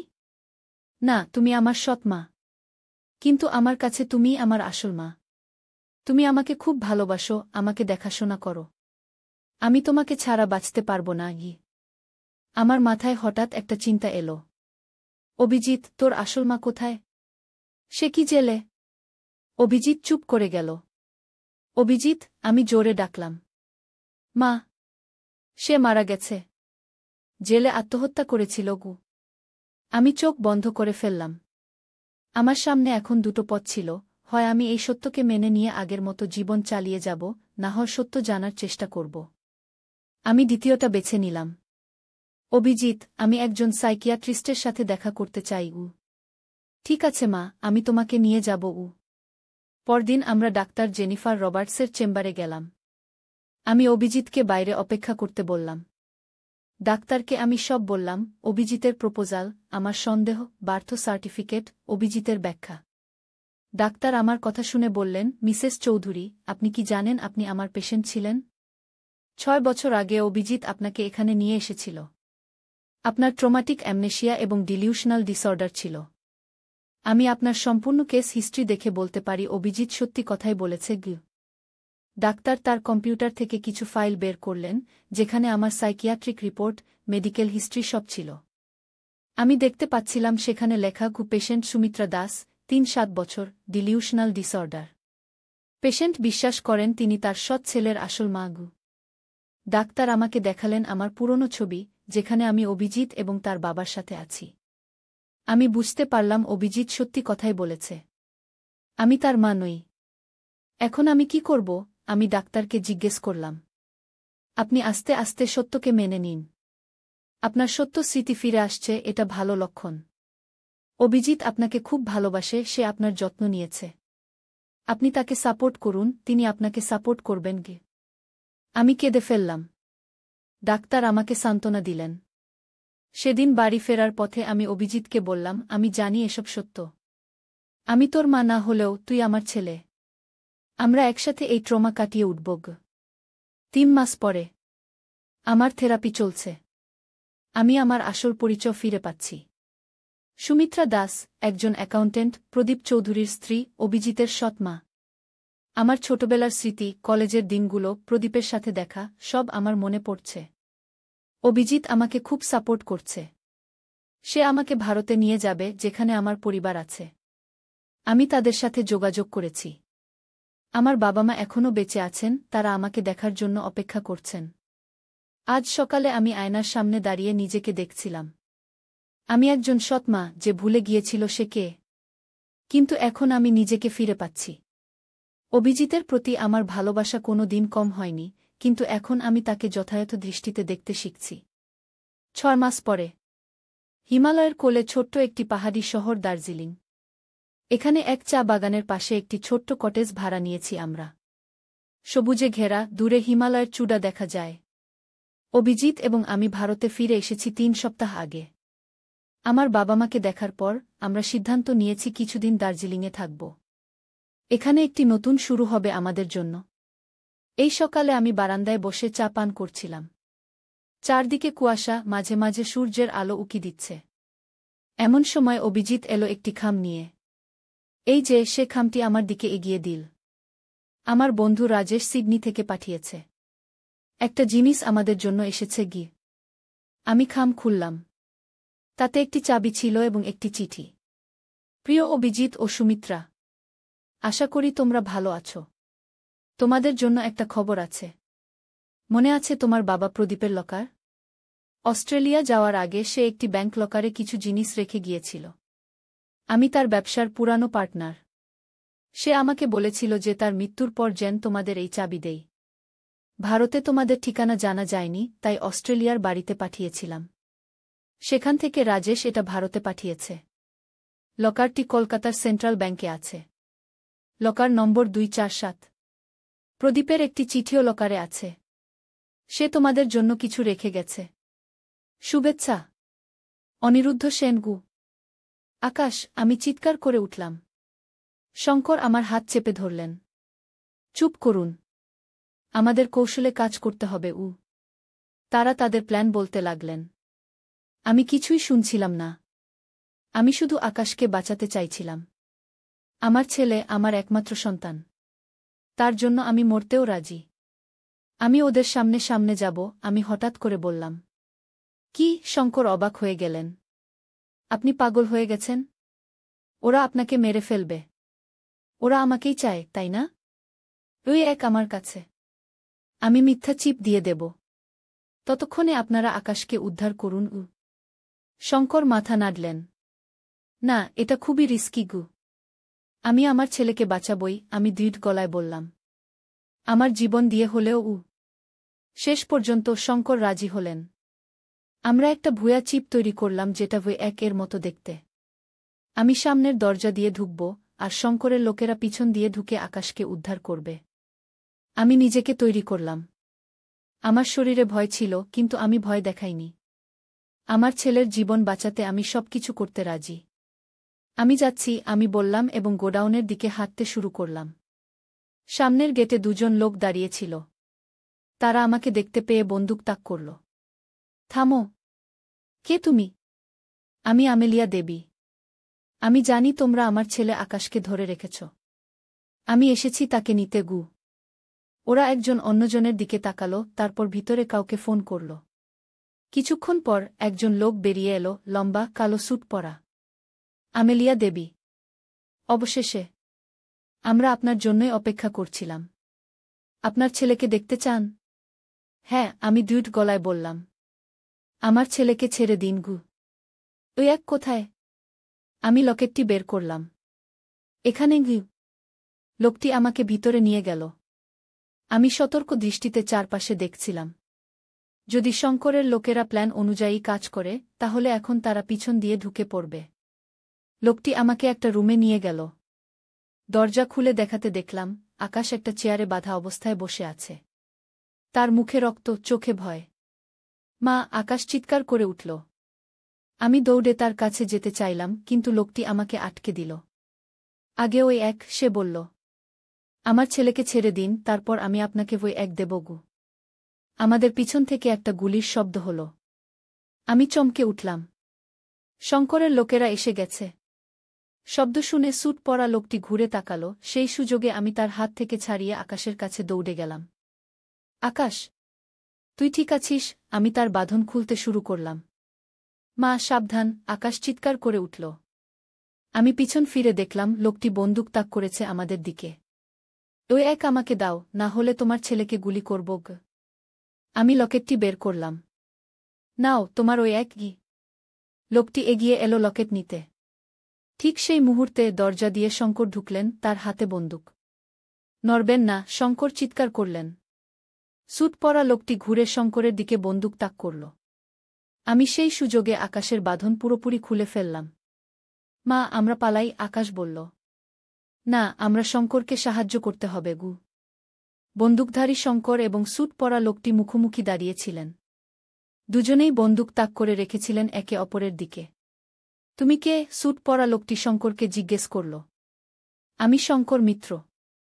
রাজীব দেবের বন্ধু গু। লোকটি হাসল। আহা, শঙ্কর মিত্র! আমরা তোমাকেও খুঁজছিলাম। তুমিও এ একের ব্যাপারে জানো, তাই না? হ্যাঁ, আমি জানি। আর আমি সেটা তোমাদের মতো লোকদের হাতে যেতে দেব না গি। সেই মুহূর্তে বাইরে আরও কয়েকটি গুলির শব্দ হল। শঙ্কর আমাদের দিকে তাকালেন। আমেলিয়া, আকাশকে নিয়ে পালাও। আমার লোকেরা তোমাদের জন্য একটা গাড়ি অপেক্ষা করছে পিছনের গেটে গি। আমি আকাশের হাত ধরে টানলাম। চল, আমরা যাই। কিন্তু মা, উনি ঠিক আছেন। আমরা পালাতে হবে গু। আমরা দ্রুত রুম থেকে বেরিয়ে পড়লাম। পিছনে আবার একটা গুলির শব্দ হল। আমরা দৌড়ে বেরিয়ে গেলাম। সেন্ট পিটার্সবার্গে পিছনের গেটে একটা গাড়ি অপেক্ষা করছিল। আমরা দ্রুত গাড়িতে উঠে পড়লাম। চালাও জলদি, আমি ড্রাইভারকে বললাম। গাড়ি দ্রুত স্টার্ট নিল। আমরা ওখান থেকে দ্রুত দূরে চলে গেলাম। পিছনে গোডাউনের দিকে তাকিয়ে দেখলাম আগুন জ্বলছে। মা, শঙ্কর কাকু ঠিক আছেন তো? আকাশ উদ্বিগ্ন কণ্ঠে জিজ্ঞেস করল। আমি জানতাম না। আমি আশা করি তিনি ঠিক আছেন গু। আমরা ওখান থেকে ক্রমশ দূরে চলে গেলাম। আমার বুকের মধ্যে একটা অদ্ভুত অনুভূতি হচ্ছিল। আমি হারিয়ে ফেললাম ওই এক, কিন্তু আমার ছেলেকে ফিরে পেয়েছি। এটাই আমার কাছে সবচেয়ে বড় জিনিস। পরের দিন আমরা খবরে দেখলাম শারজাহে একটা গোডাউনে আগুন লেগেছিল। সেখানে অনেকগুলো মৃতদেহ পাওয়া গেছে। আমি শঙ্করের কথা ভেবে দুঃখিত হলাম। তিনি আমাদের বাঁচাতে নিজের জীবন দিয়েছেন। আমরা দুবাই ছেড়ে চলে গেলাম। এবার একেবারে নতুন পরিচয় নিয়ে আমরা লন্ডনে চলে গেলাম। আমি এখন মারিয়া সিলভা, আর আকাশ এখন অ্যাডাম সিলভা। আমরা মাছেলে আবার ভাইবোন নই। লন্ডনে পৌঁছে আমরা একটা ছোট অ্যাপার্টমেন্ট নিলাম। আমি আমার সমস্ত সঞ্চয় ব্যবহার করেছিলাম আমাদের পালিয়ে আসার জন্য। এখন আমাদের নতুন করে শুরু করতে হবে। একদিন সকালে দরজায় নক হলো। আমি অবাক হয়ে গেলাম, কারণ এখানে আমাদের কেউ চিনে না। আমি দরজা খুললাম এবং দেখলাম শঙ্কর মিত্র। আমি অবাক হয়ে গেলাম। আপনি বেঁচে আছেন? হ্যাঁ, তিনি হাসলেন। আমি বেঁচে আছি। এবং আপনারাও। কিন্তু ওই ফায়ার? সবাই মারা গেছে গু। হ্যাঁ, সেটা আমরাই করেছিলাম। ওই সিন্ডিকেটের সবাইকে শেষ করে দিয়েছি। এখন ওরা আর আপনাদের খুঁজবে না গি। শঙ্কর আমাদের অ্যাপার্টমেন্টে ঢুকলেন। আকাশ তাকে দেখে দৌড়ে এসে জড়িয়ে ধরল। শঙ্কর কাকু, আপনি ঠিক আছেন? হ্যাঁ, আমি ঠিক আছি, তিনি আকাশের পিঠে হাত বুলিয়ে বললেন। এই একের কি হল? আমি জিজ্ঞেস করলাম। শঙ্কর তার ব্যাগ থেকে একটা লকেট বের করলেন। আমার সেই লকেট এখানেই আছে। আসল ওই এক। ওটা একটা ফেক ছিল যেটা আমি ওদের দিয়েছিলাম গ। কিন্তু আপনি তো বলেছিলেন ওই এক পেট্রোলিয়াম ইন্ডাস্ট্রিকে ধ্বংস করবে। আপনি কেন এটা বের করতে চান না? শঙ্কর আমার দিকে তাকালেন। আমরা তৈরি নই। ওই এক একটা নতুন তত্ত্ব। এটা আবিষ্কার করা হয়েছে, কিন্তু এখনও এটা নিয়ে গবেষণা করতে হবে। রাজীব এটা নিয়ে আরও কাজ করতে চেয়েছিলেন। আমরা তার কাজ শেষ করব। আমরা? হ্যাঁ, শঙ্কর আকাশের দিকে তাকালেন। আপনার ছেলে আকাশ। সে ঠিক তার বাবার মতো ব্রিলিয়ান্ট। তাকে আমাদের ল্যাবে কাজ করার প্রস্তাব দিতে এসেছি। আকাশ অবাক হয়ে গেল। আমি? কিন্তু আমি তো এখনো স্টুডেন্ট। ঠিকই বলেছ। তুমি ইউনিভার্সিটিতে পড়বে আর আমাদের ল্যাবে ইন্টার্ন হিসেবে কাজ করবে। তোমার বাবা ছিলেন একজন অসাধারণ বিজ্ঞানী। তোমার মধ্যেও সেই প্রতিভা আছে কি? 6 মাস পর আমাদের জীবনে অনেক পরিবর্তন এসেছে। আমরা এখন ইংল্যান্ডের ক্যামব্রিজে থাকি। আকাশ ক্যামব্রিজ ইউনিভার্সিটিতে পড়ছে এবং শঙ্করের ল্যাবে ইন্টার্ন হিসেবে কাজ করছে। আমি শঙ্করের রিসার্চ ফাউন্ডেশনে অ্যাডমিনিস্ট্রেটর হিসেবে কাজ করছি। আমাদের জীবন এখন স্থিতিশীল। আমরা আর পালাচ্ছি না, লুকাচ্ছি না। আমরা আবার নিজেদের আসল নাম ব্যবহার করছি, আমেলিয়া দেবী এবং আকাশ দেব। মা, আকাশ একদিন সন্ধ্যায় আমার রুমে এলো। হ্যাঁ, আকাশ, আমি তার দিকে তাকালাম। আমি একটা জিনিস জানতে চাই। সেদিন দুবাইতে যখন ওরা আমাকে ধরেছিল, ওরা বলছিল যে ওরা আমাকে ধরে তোমাকে ফাঁদে ফেলতে চেয়েছিল। কিন্তু আমার মনে হয় না ওরা আমাকে মারত। ওরা বলেছিল আমি নাকি আমার বাবার মতোই একজন বিজ্ঞানী হতে পারি। আমি চুপ করে রইলাম। মা, বাবার মৃত্যুর পিছনে কি ছিল? তুমি আমাকে কখনো সত্যি কথা বলনি গি। আমি গভীর শ্বাস নিলাম। আকাশ এখন বড় হয়েছে। সে সব সত্য জানার অধিকার রাখে। তোর বাবা একজন অসাধারণ বিজ্ঞানী ছিলেন। তিনি ওই এক আবিষ্কার করেছিলেন। এটা এমন একটা এনার্জি সোর্স যা পুরো বিশ্বের এনার্জি সিস্টেমকে বদলে দিতে পারে। কিন্তু এটা অনেক শক্তিশালী লোকের স্বার্থের বিরুদ্ধে ছিল গো। তাই ওরা বাবাকে মেরে ফেলেছিল? হ্যাঁ। তোর বাবা জানতেন তিনি বিপদে আছেন। তাই তিনি সব প্ল্যান করে রেখেছিলেন। আমাদের দুবাই পাঠিয়ে দিয়েছিলেন। নতুন পরিচয় দিয়েছিলেন। ওই এক আমাকে দিয়েছিলেন রক্ষা করার জন্য গে। কিন্তু মা, ওরা আমাদের কেন ছেড়ে দিয়েছে? ওরা কি শেষ হয়ে গেছে? আমি আকাশের চোখের দিকে তাকালাম। না, ওরা শেষ হয়নি। কিন্তু আমরা এখন নিরাপদ আছি। শঙ্কর আমাদের সুরক্ষার ব্যবস্থা করেছেন গু। আকাশ চুপ করে গেল। তারপর আবার বলল, মা, আমি বাবার কাজ শেষ করতে চাই। ওই এক বাইরে আনতে চাই। আমি অবাক হয়ে তার দিকে তাকালাম। তুই কি জানিস কত বিপজ্জনক এটা? হ্যাঁ, জানি। কিন্তু এটা ঠিক কাজ। বাবা পৃথিবীকে একটা উপহার দিতে চেয়েছিলেন। আমি তার স্বপ্ন পূরণ করব গো। আমি আকাশকে জড়িয়ে ধরলাম। তুই তোর বাবার মতোই সাহসী। আমি তোকে সাহায্য করব। আমরা জানি এটা সহজ হবে না। আমাদের বিরুদ্ধে অনেক শক্তিশালী লোক আছে। কিন্তু আমরা প্রস্তুত। আমরা আকাশের বাবার স্বপ্ন পূরণ করব। ওই একদিন পৃথিবীকে বদলে দেবে। আমার গর্ভ থেকে জন্ম নেওয়া আমার ছেলে আকাশ পৃথিবীকে দেবে একটি নতুন সূর্য, ওই এক দ্বিতীয় সূর্য। দিল না। পরদিন সকালে আমি সিদ্ধান্ত নিলাম আমাদের বাড়ির পুরানো কাগজপত্র দেখব। অস্ট্রেলিয়া আসার সময় আমাদের অনেক ডকুমেন্ট আনতে হয়েছিল, বার্থ সার্টিফিকেট, ম্যারেজ সার্টিফিকেট, স্বামীর ডেথ সার্টিফিকেট ইত্যাদি। স্টোর রুমে গিয়ে পুরানো বাক্স খুঁজতে লাগলাম। এতদিন আমি ওসব আর দেখিনি। একটা লাল বাক্সে সব ডকুমেন্ট ছিল। আমি খুলে দেখতে লাগলাম। বার্থ সার্টিফিকেট, পাসপোর্ট, আরও অনেক কাগজ। হঠাৎ আমার চোখ পড়ল একটা কাগজের দিকে। এটা অভিজিতের বার্থ সার্টিফিকেট। আমি পড়লাম। নাম অভিজিৎ চৌধুরী। জন্ম তারিখ ১-৫ জুলাই ১৯৯৯। মাতা অম্বিকা সেন। পিতা প্রদীপ চৌধুরী। আমি চমকে উঠলাম। অম্বিকা সেন? আমার নাম তো সুমিত্রা চৌধুরী। এটা কি ভুল? নাকি আমিই ভুল দেখছি? আমি আরও কাগজপত্র খুঁজতে থাকলাম। একটা ফোল্ডারে কিছু পুরানো ছবি পেলাম। আমি, স্বামী আর অভিজিৎ। কিন্তু সাথে আরও একজন মহিলাও আছেন। ছবির পিছনে লেখা প্রদীপ, সুমিত্রা, অভিজিৎ এবং অম্বিকা 2010 আমার হাত কাঁপতে লাগল। কে এই অম্বিকা? অভিজিতের আসল মা? তাহলে আমি কে? আমার মাথা ঘুরতে লাগল, বমি পাচ্ছিল। আমি হঠাৎ চিৎকার শুনলাম, তুমি এগুলো দেখছ কেন? পিছনে তাকিয়ে দেখি অভিজিৎ। তার চোখে রাগ এবং ভয়। আমি হাঁটু গেড়ে বসে পড়লাম। অভিজিৎ, এসব কি? অম্বিকা কে? আমি কে? অভিজিৎ একটা দীর্ঘশ্বাস ফেলে বলল, আমি জানতাম একদিন না একদিন তুমি সবকিছু জেনে যাবে। আমি তোমাকে সত্যি কথা বলছি। তুমি আমার মা নও। আমার শরীরের সব শক্তি যেন চলে গেল। তাহলে আমি কে? তুমি আমার বাবার দ্বিতীয় স্ত্রী। আমার আসল মা অম্বিকা। বাবা মা ডিভোর্স হয়ে যায় আমি যখন 10 বছরের। বাবা তোমাকে বিয়ে করে। আমার মা আমাকে দেখতে আসত, কিন্তু আমি তাকে পছন্দ করতাম না। সে ছিল মানসিক রোগী। 8 বছর আগে একদিন সে আমাদের বাড়িতে এসে ঝগড়া করছিল। বাবা তাকে থামাতে চাইছিলেন। হঠাৎ সে একটা ছুরি বের করে বাবাকে আঘাত করে। বাবা অভিজিৎ কেঁদে ফেলল, বাবা মারা যান। তুমি সেদিন বাড়িতে ছিলে না। ফিরে এসে দেখলে পুলিশ সবাইকে জিজ্ঞাসাবাদ করছে। পুলিশ মাকে নিয়ে গেল। এরপর তুমি শক থেকে পুরোপুরি সেরে উঠতে পারোনি। তোমার মাথায় গোলমাল হয়ে গেছিল। ডাক্তাররা বলল তুমি এক ধরনের ট্রমাটিক অ্যামনেশিয়া এবং সাইকোসিসে ভুগছ। তুমি ভাবতে শুরু করলে যে তুমিই আমার আসল মা। আমি কাঁদতে কাঁদতে বললাম, এসব মিথ্যা। না, এটাই সত্য। অভিজিৎ বলল, ডাক্তাররা বলল তোমাকে সত্য জানালে তোমার অবস্থা আরও খারাপ হতে পারে।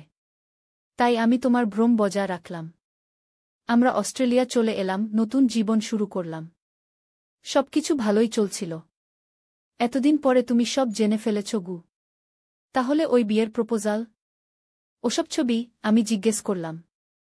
আমি জানতাম তুমি আস্তে আস্তে সন্দেহ করছ, তোমার স্মৃতি ফিরে আসছে। আমি তোমাকে একটা ঝাঁকুনি দিতে চাইলাম, দেখতে চাইলাম তুমি কতটা শক নিতে পারো। যদি ওই কথায় তুমি বিশ্বাস করতে, তাহলে বুঝতাম তোমার অবস্থা আরও খারাপ হয়েছে।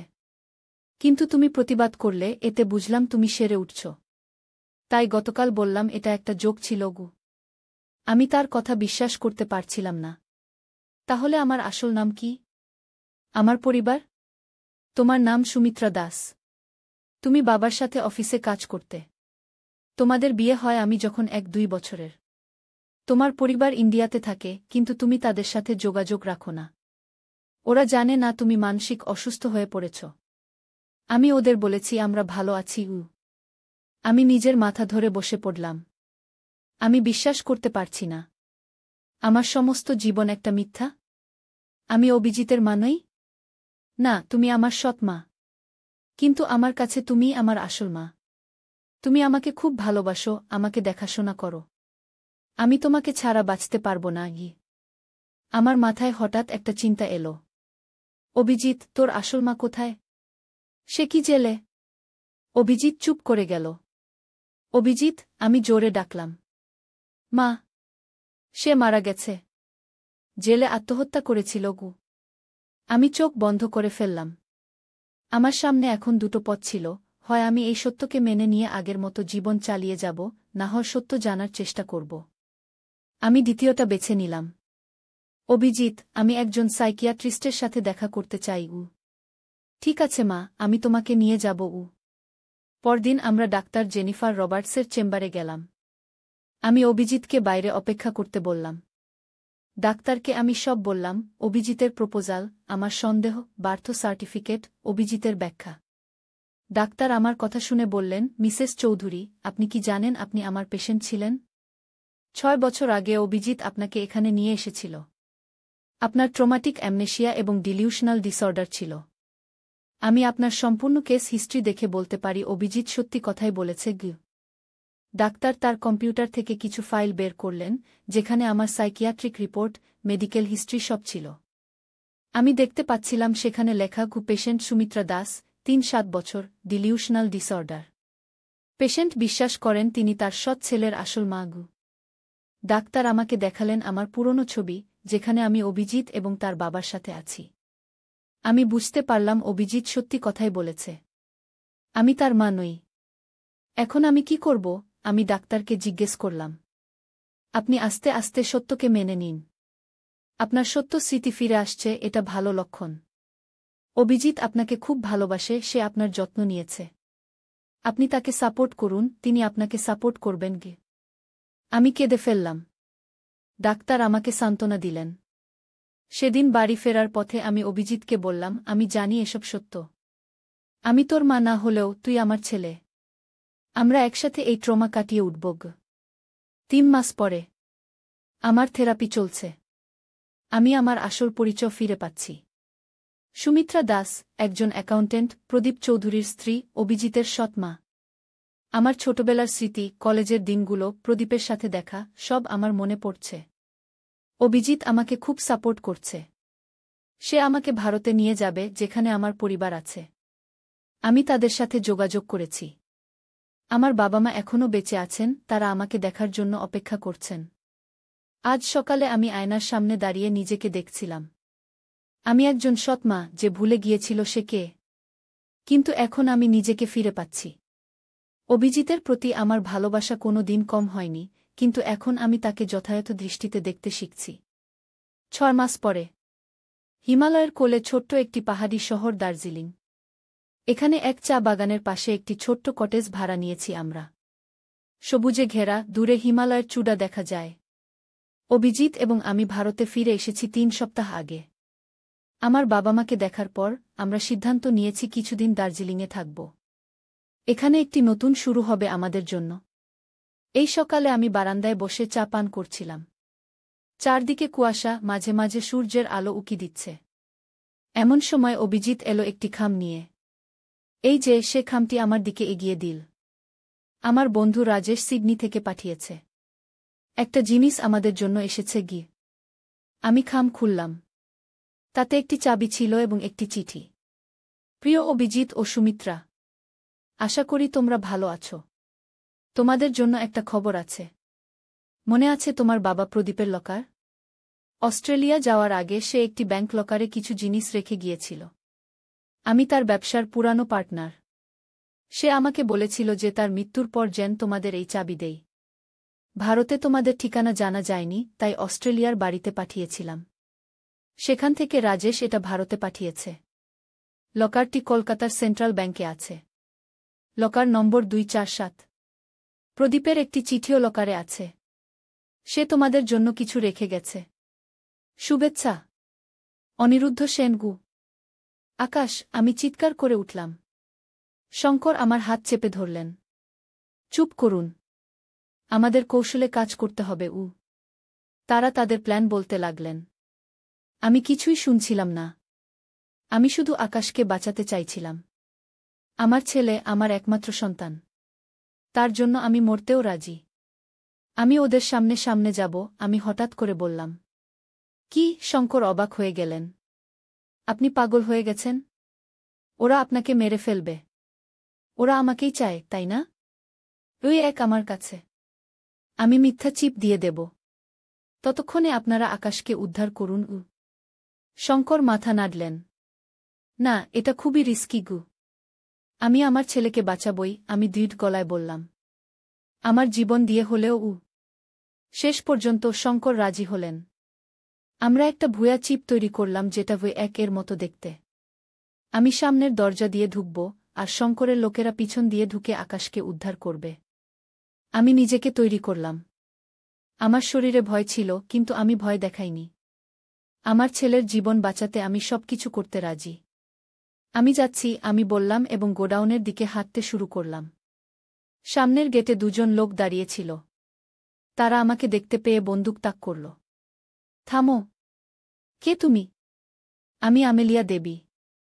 আমি জানি তোমরা আমার ছেলে আকাশকে ধরে রেখেছ। আমি এসেছি তাকে নিতে গু। ওরা একজন অন্যজনের দিকে তাকালো, তারপর ভিতরে কাউকে ফোন করল। কিছুক্ষণ পর একজন লোক বেরিয়ে এলো, লম্বা, কালো স্যুট পরা। আমেলিয়া দেবী। অবশেষে আমরা আপনার জন্যই অপেক্ষা করছিলাম। আপনার ছেলেকে দেখতে চান? হ্যাঁ, আমি দ্রুত গলায় বললাম। আমার ছেলেকে ছেড়ে দিন গু। ওই এক কোথায়?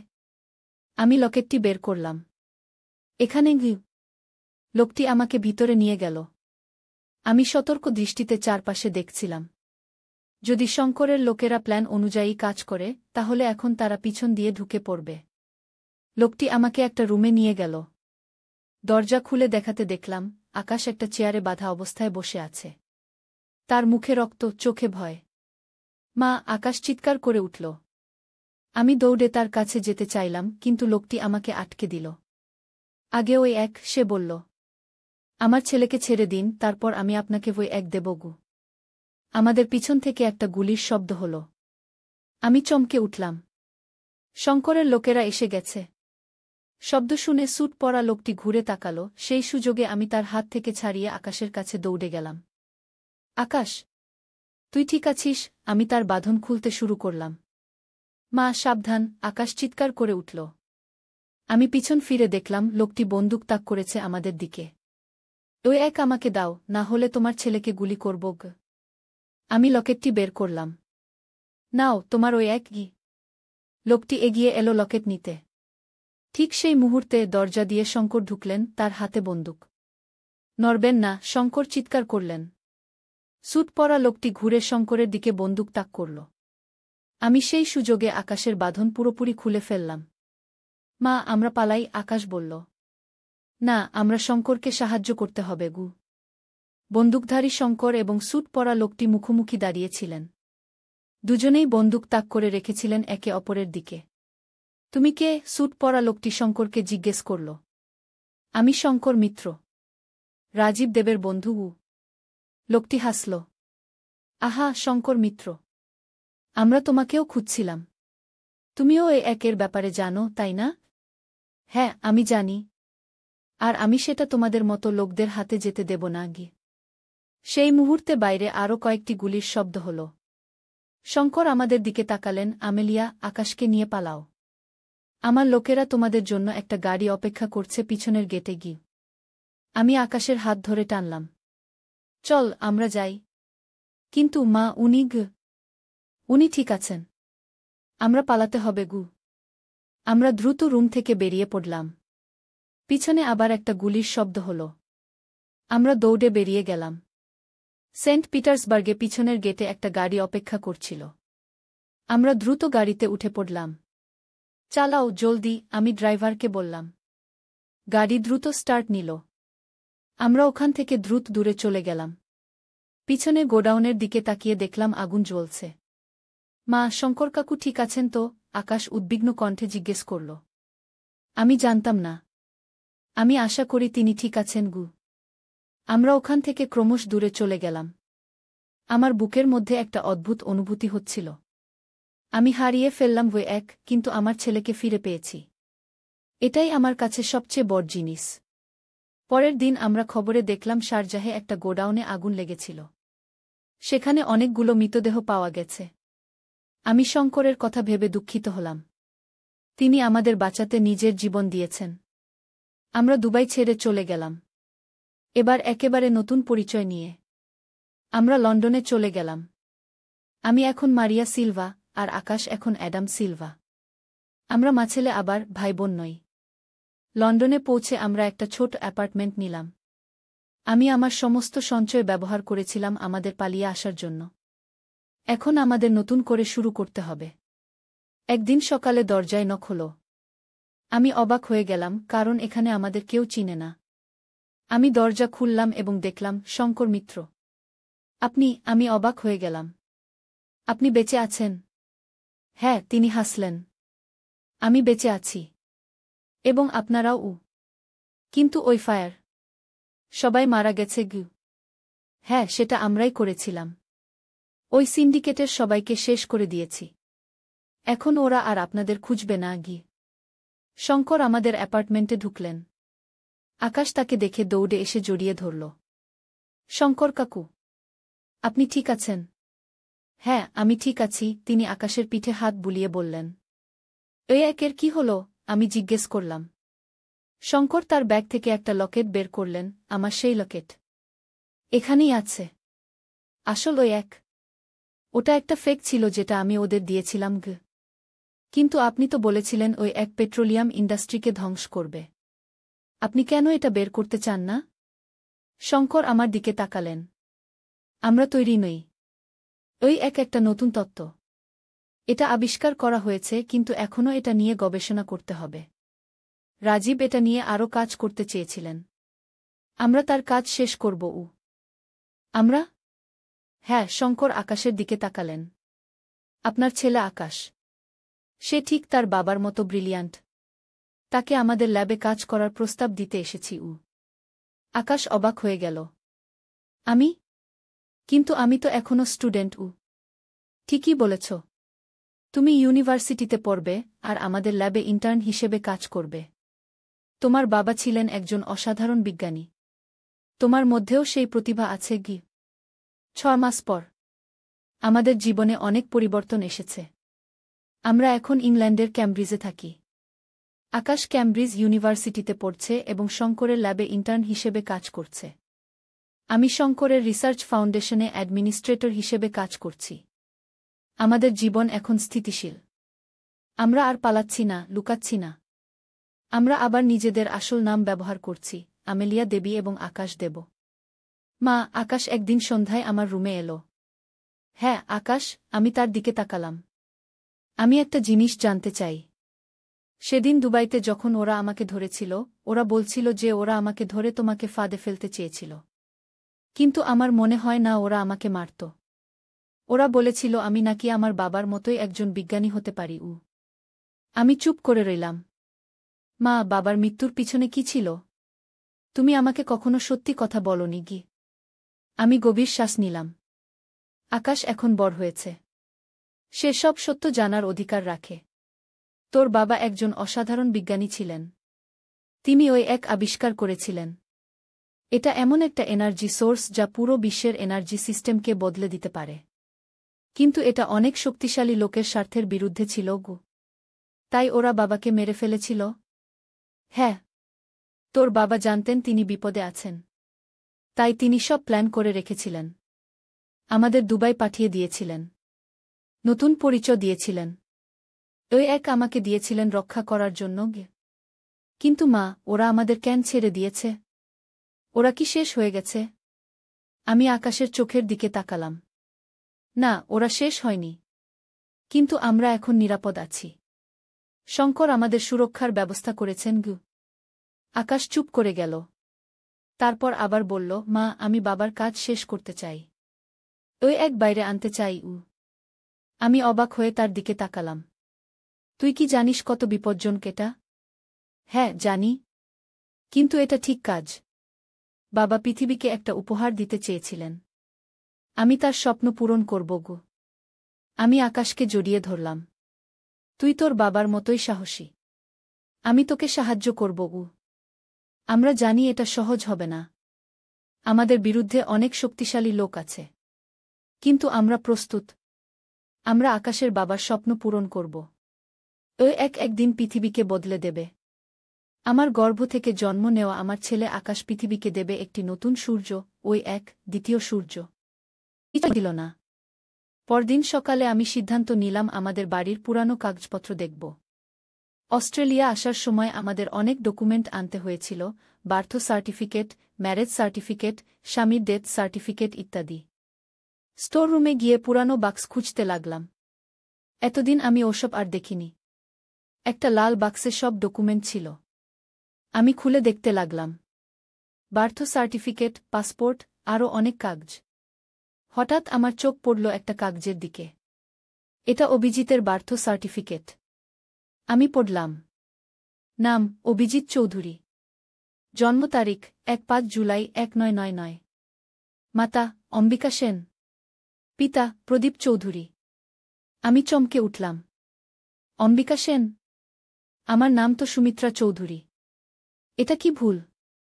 নাকি আমি ভুল দেখছি? আমি আরও কাগজপত্র খুঁজতে থাকলাম। একটা ফোল্ডারে কিছু পুরানো ছবি পেলাম। আমি, স্বামী আর অভিজিৎ। কিন্তু সাথে আরও একজন মহিলাও আছেন। ছবির পিছনে লেখা প্রদীপ, সুমিত্রা, অভিজিৎ এবং অম্বিকা 2010 আমার হাত কাঁপতে লাগল। কে এই অম্বিকা? অভিজিতের আসল মা? তাহলে আমি কে? আমার মাথা ঘুরতে লাগল, বমি পাচ্ছিল। আমি হঠাৎ চিৎকার শুনলাম, তুমি এগুলো দেখছ কেন? পিছনে তাকিয়ে দেখি অভিজিৎ।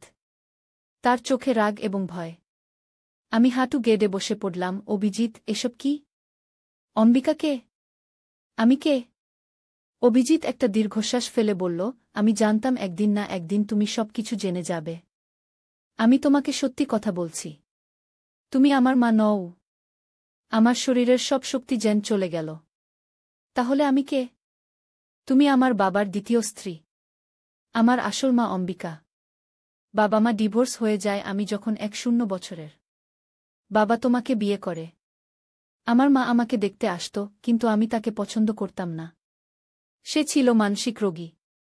8 বছর আগে একদিন সে আমাদের বাড়িতে এসে ঝগড়া করছিল। বাবা তাকে থামাতে চাইছিলেন।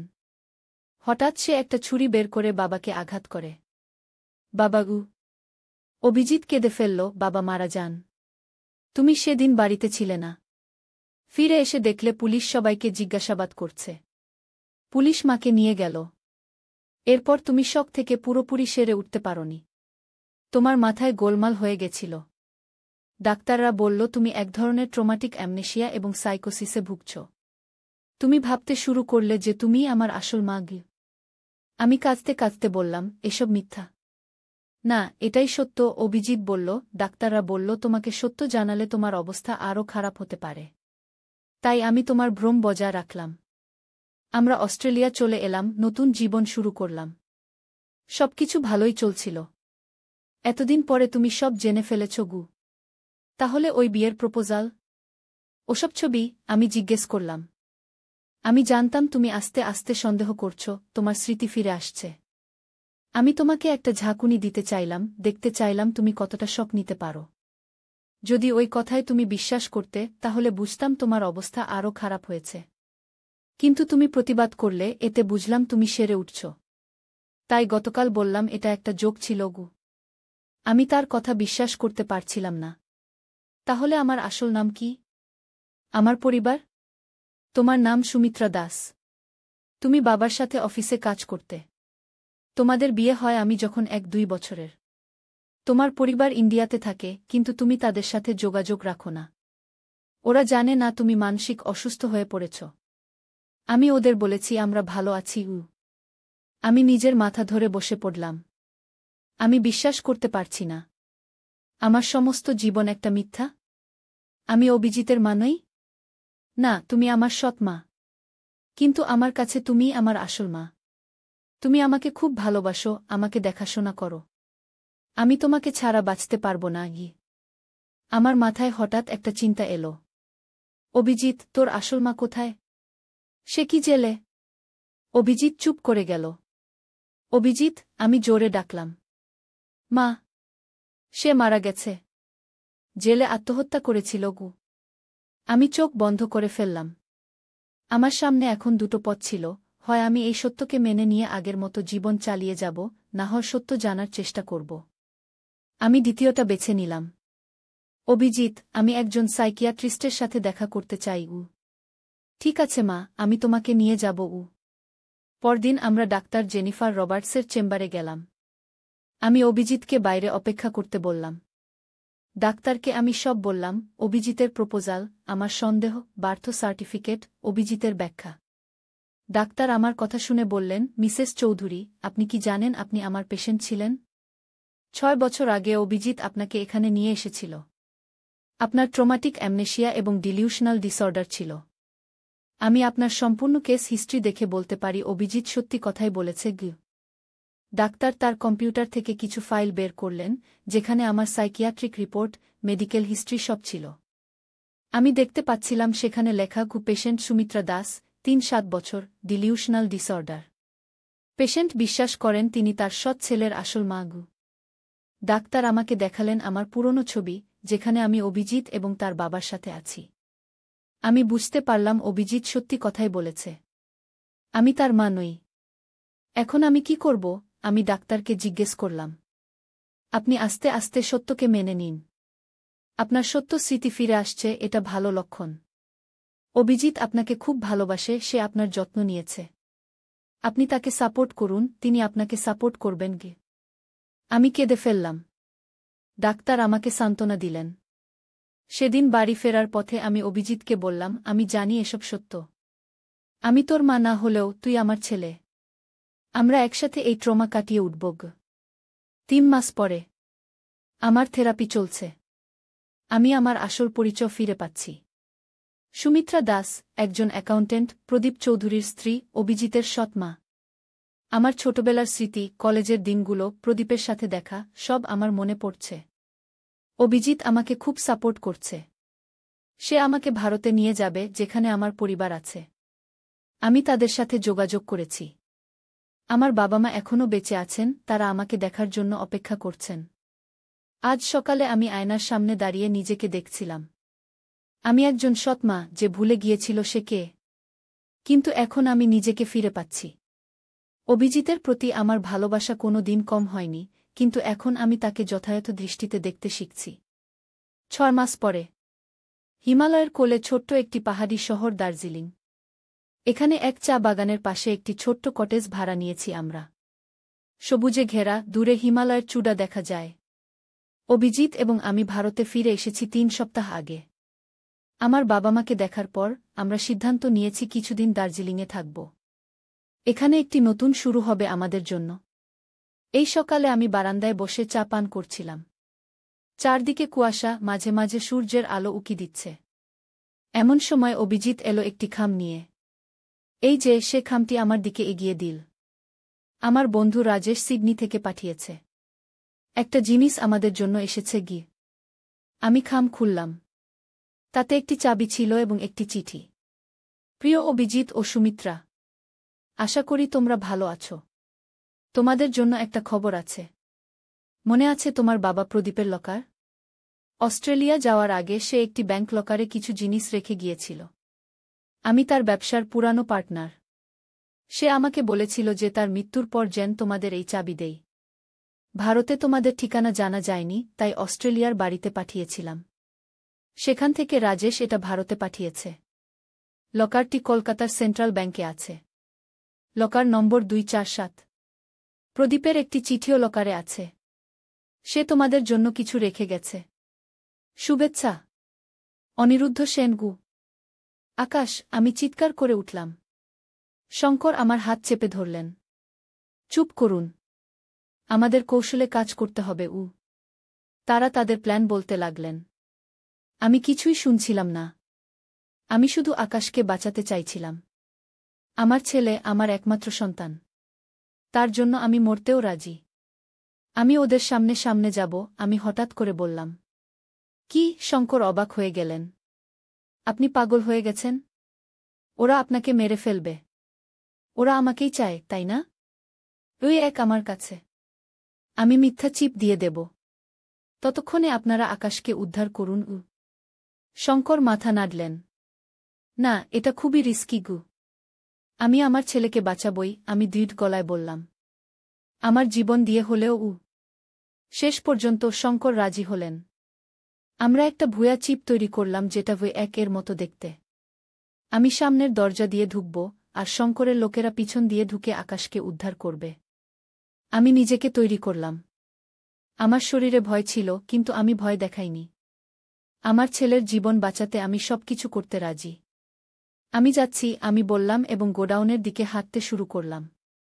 সামনের গেটে 2 জন লোক দাঁড়িয়েছিল। তারা আমাকে দেখতে পেয়ে বন্দুক তাক করল।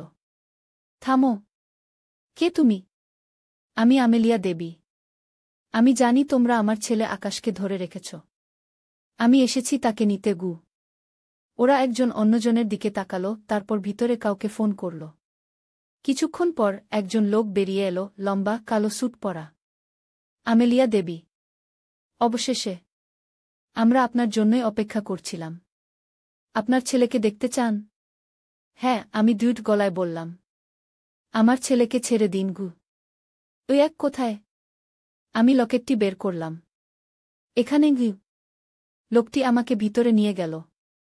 আমি সতর্ক দৃষ্টিতে চারপাশে দেখছিলাম। যদি শঙ্করের লোকেরা প্ল্যান অনুযায়ী কাজ করে তাহলে এখন তারা পিছন দিয়ে ঢুকে পড়বে। লোকটি আমাকে একটা রুমে নিয়ে গেল। দরজা খুলে দেখাতে দেখলাম আকাশ একটা চেয়ারে বাঁধা অবস্থায় বসে আছে। তার মুখে রক্ত, চোখে ভয়।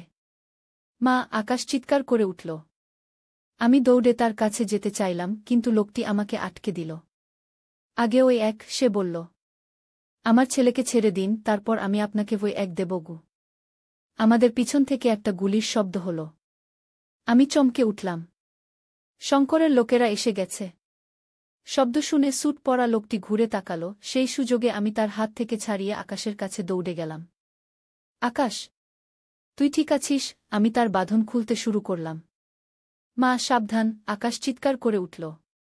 আমি পিছন ফিরে দেখলাম লোকটি বন্দুক তাক করেছে আমাদের দিকে। ওই এক, আমাকে দাও, না হলে তোমার ছেলেকে গুলি করব। আমি লকেটটি বের করলাম। নাও, তোমার ওই এক গি। লোকটি এগিয়ে এলো লকেট নিতে।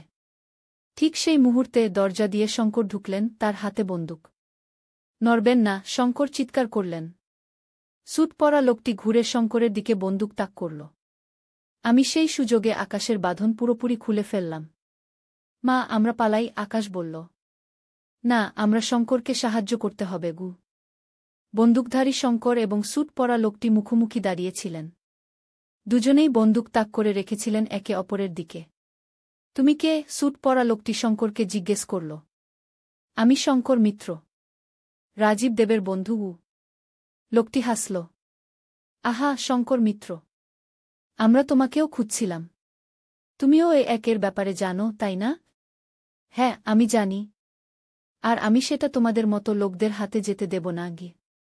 সেই মুহূর্তে বাইরে আরও কয়েকটি গুলির শব্দ হল। শঙ্কর আমাদের দিকে তাকালেন। আমেলিয়া, আকাশকে নিয়ে পালাও। আমার লোকেরা তোমাদের জন্য একটা গাড়ি অপেক্ষা করছে পিছনের গেটে গিয়ে। আমি আকাশের হাত ধরে টানলাম। চল, আমরা যাই। কিন্তু মা, উনি ঠিক আছেন। আমরা পালাতে হবে গু। আমরা দ্রুত রুম থেকে বেরিয়ে পড়লাম। পিছনে আবার একটা গুলির শব্দ হল। আমরা দৌড়ে বেরিয়ে গেলাম। সেন্ট পিটার্সবার্গে পিছনের গেটে একটা গাড়ি অপেক্ষা করছিল। আমরা দ্রুত গাড়িতে উঠে পড়লাম। চালাও জলদি, আমি ড্রাইভারকে বললাম। গাড়ি দ্রুত স্টার্ট নিল। আমরা ওখান থেকে দ্রুত দূরে চলে গেলাম।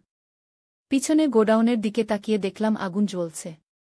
মা, শঙ্কর কাকু ঠিক আছেন তো? আকাশ উদ্বিগ্ন কণ্ঠে জিজ্ঞেস করল। আমি জানতাম না। আমি আশা করি তিনি ঠিক আছেন গু। আমরা ওখান থেকে ক্রমশ দূরে চলে গেলাম। আমার বুকের মধ্যে একটা অদ্ভুত অনুভূতি হচ্ছিল। আমি হারিয়ে ফেললাম ওই এক, কিন্তু আমার ছেলেকে ফিরে পেয়েছি। এটাই আমার কাছে সবচেয়ে বড় জিনিস। পরের দিন আমরা খবরে দেখলাম শারজাহে একটা গোডাউনে আগুন লেগেছিল। সেখানে অনেকগুলো মৃতদেহ পাওয়া গেছে। আমি শঙ্করের কথা ভেবে দুঃখিত হলাম। তিনি আমাদের বাঁচাতে নিজের জীবন দিয়েছেন। আমরা দুবাই ছেড়ে চলে গেলাম। এবার একেবারে নতুন পরিচয় নিয়ে আমরা লন্ডনে চলে গেলাম। আমি এখন মারিয়া সিলভা, আর আকাশ এখন অ্যাডাম সিলভা। আমরা মাছেলে আবার ভাইবোন নই। লন্ডনে পৌঁছে আমরা একটা ছোট অ্যাপার্টমেন্ট নিলাম। আমি আমার সমস্ত সঞ্চয় ব্যবহার করেছিলাম আমাদের পালিয়ে আসার জন্য।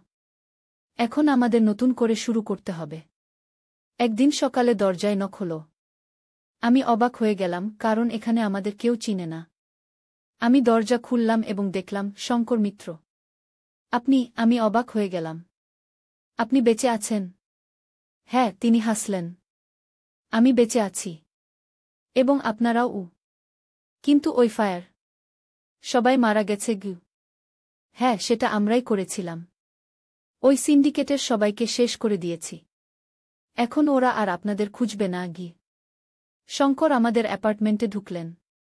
আকাশ তাকে দেখে দৌড়ে এসে জড়িয়ে ধরল। শঙ্কর কাকু, আপনি ঠিক আছেন? হ্যাঁ, আমি ঠিক আছি, তিনি আকাশের পিঠে হাত বুলিয়ে বললেন। এই একের কি হলো? আমি জিজ্ঞেস করলাম।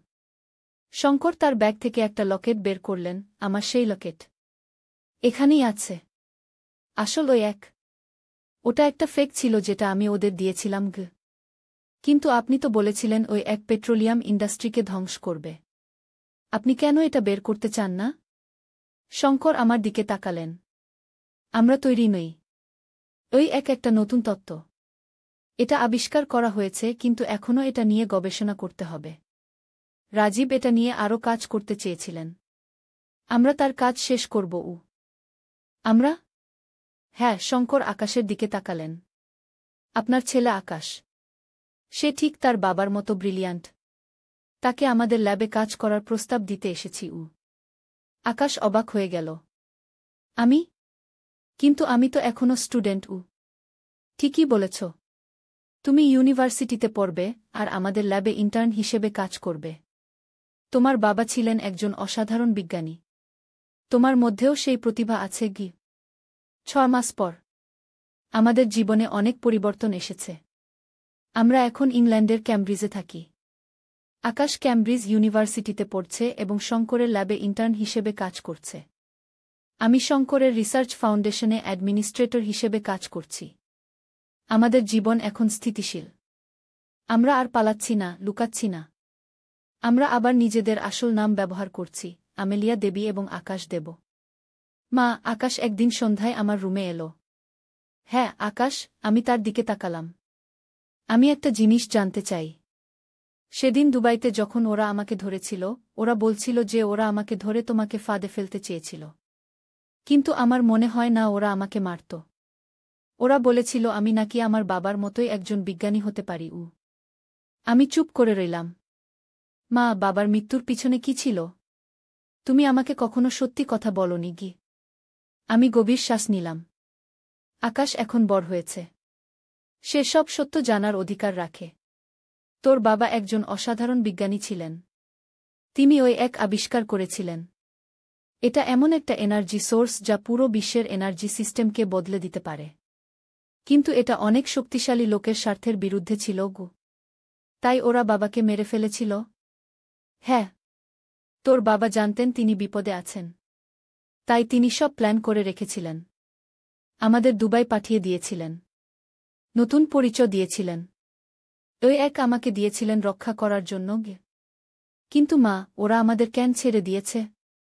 ওরা কি শেষ হয়ে গেছে? আমি আকাশের চোখের দিকে তাকালাম। না, ওরা শেষ হয়নি। কিন্তু আমরা এখন নিরাপদ আছি। শঙ্কর আমাদের সুরক্ষার ব্যবস্থা করেছেন। আকাশ চুপ করে গেল। তারপর আবার বলল, মা, আমি বাবার কাজ শেষ করতে চাই।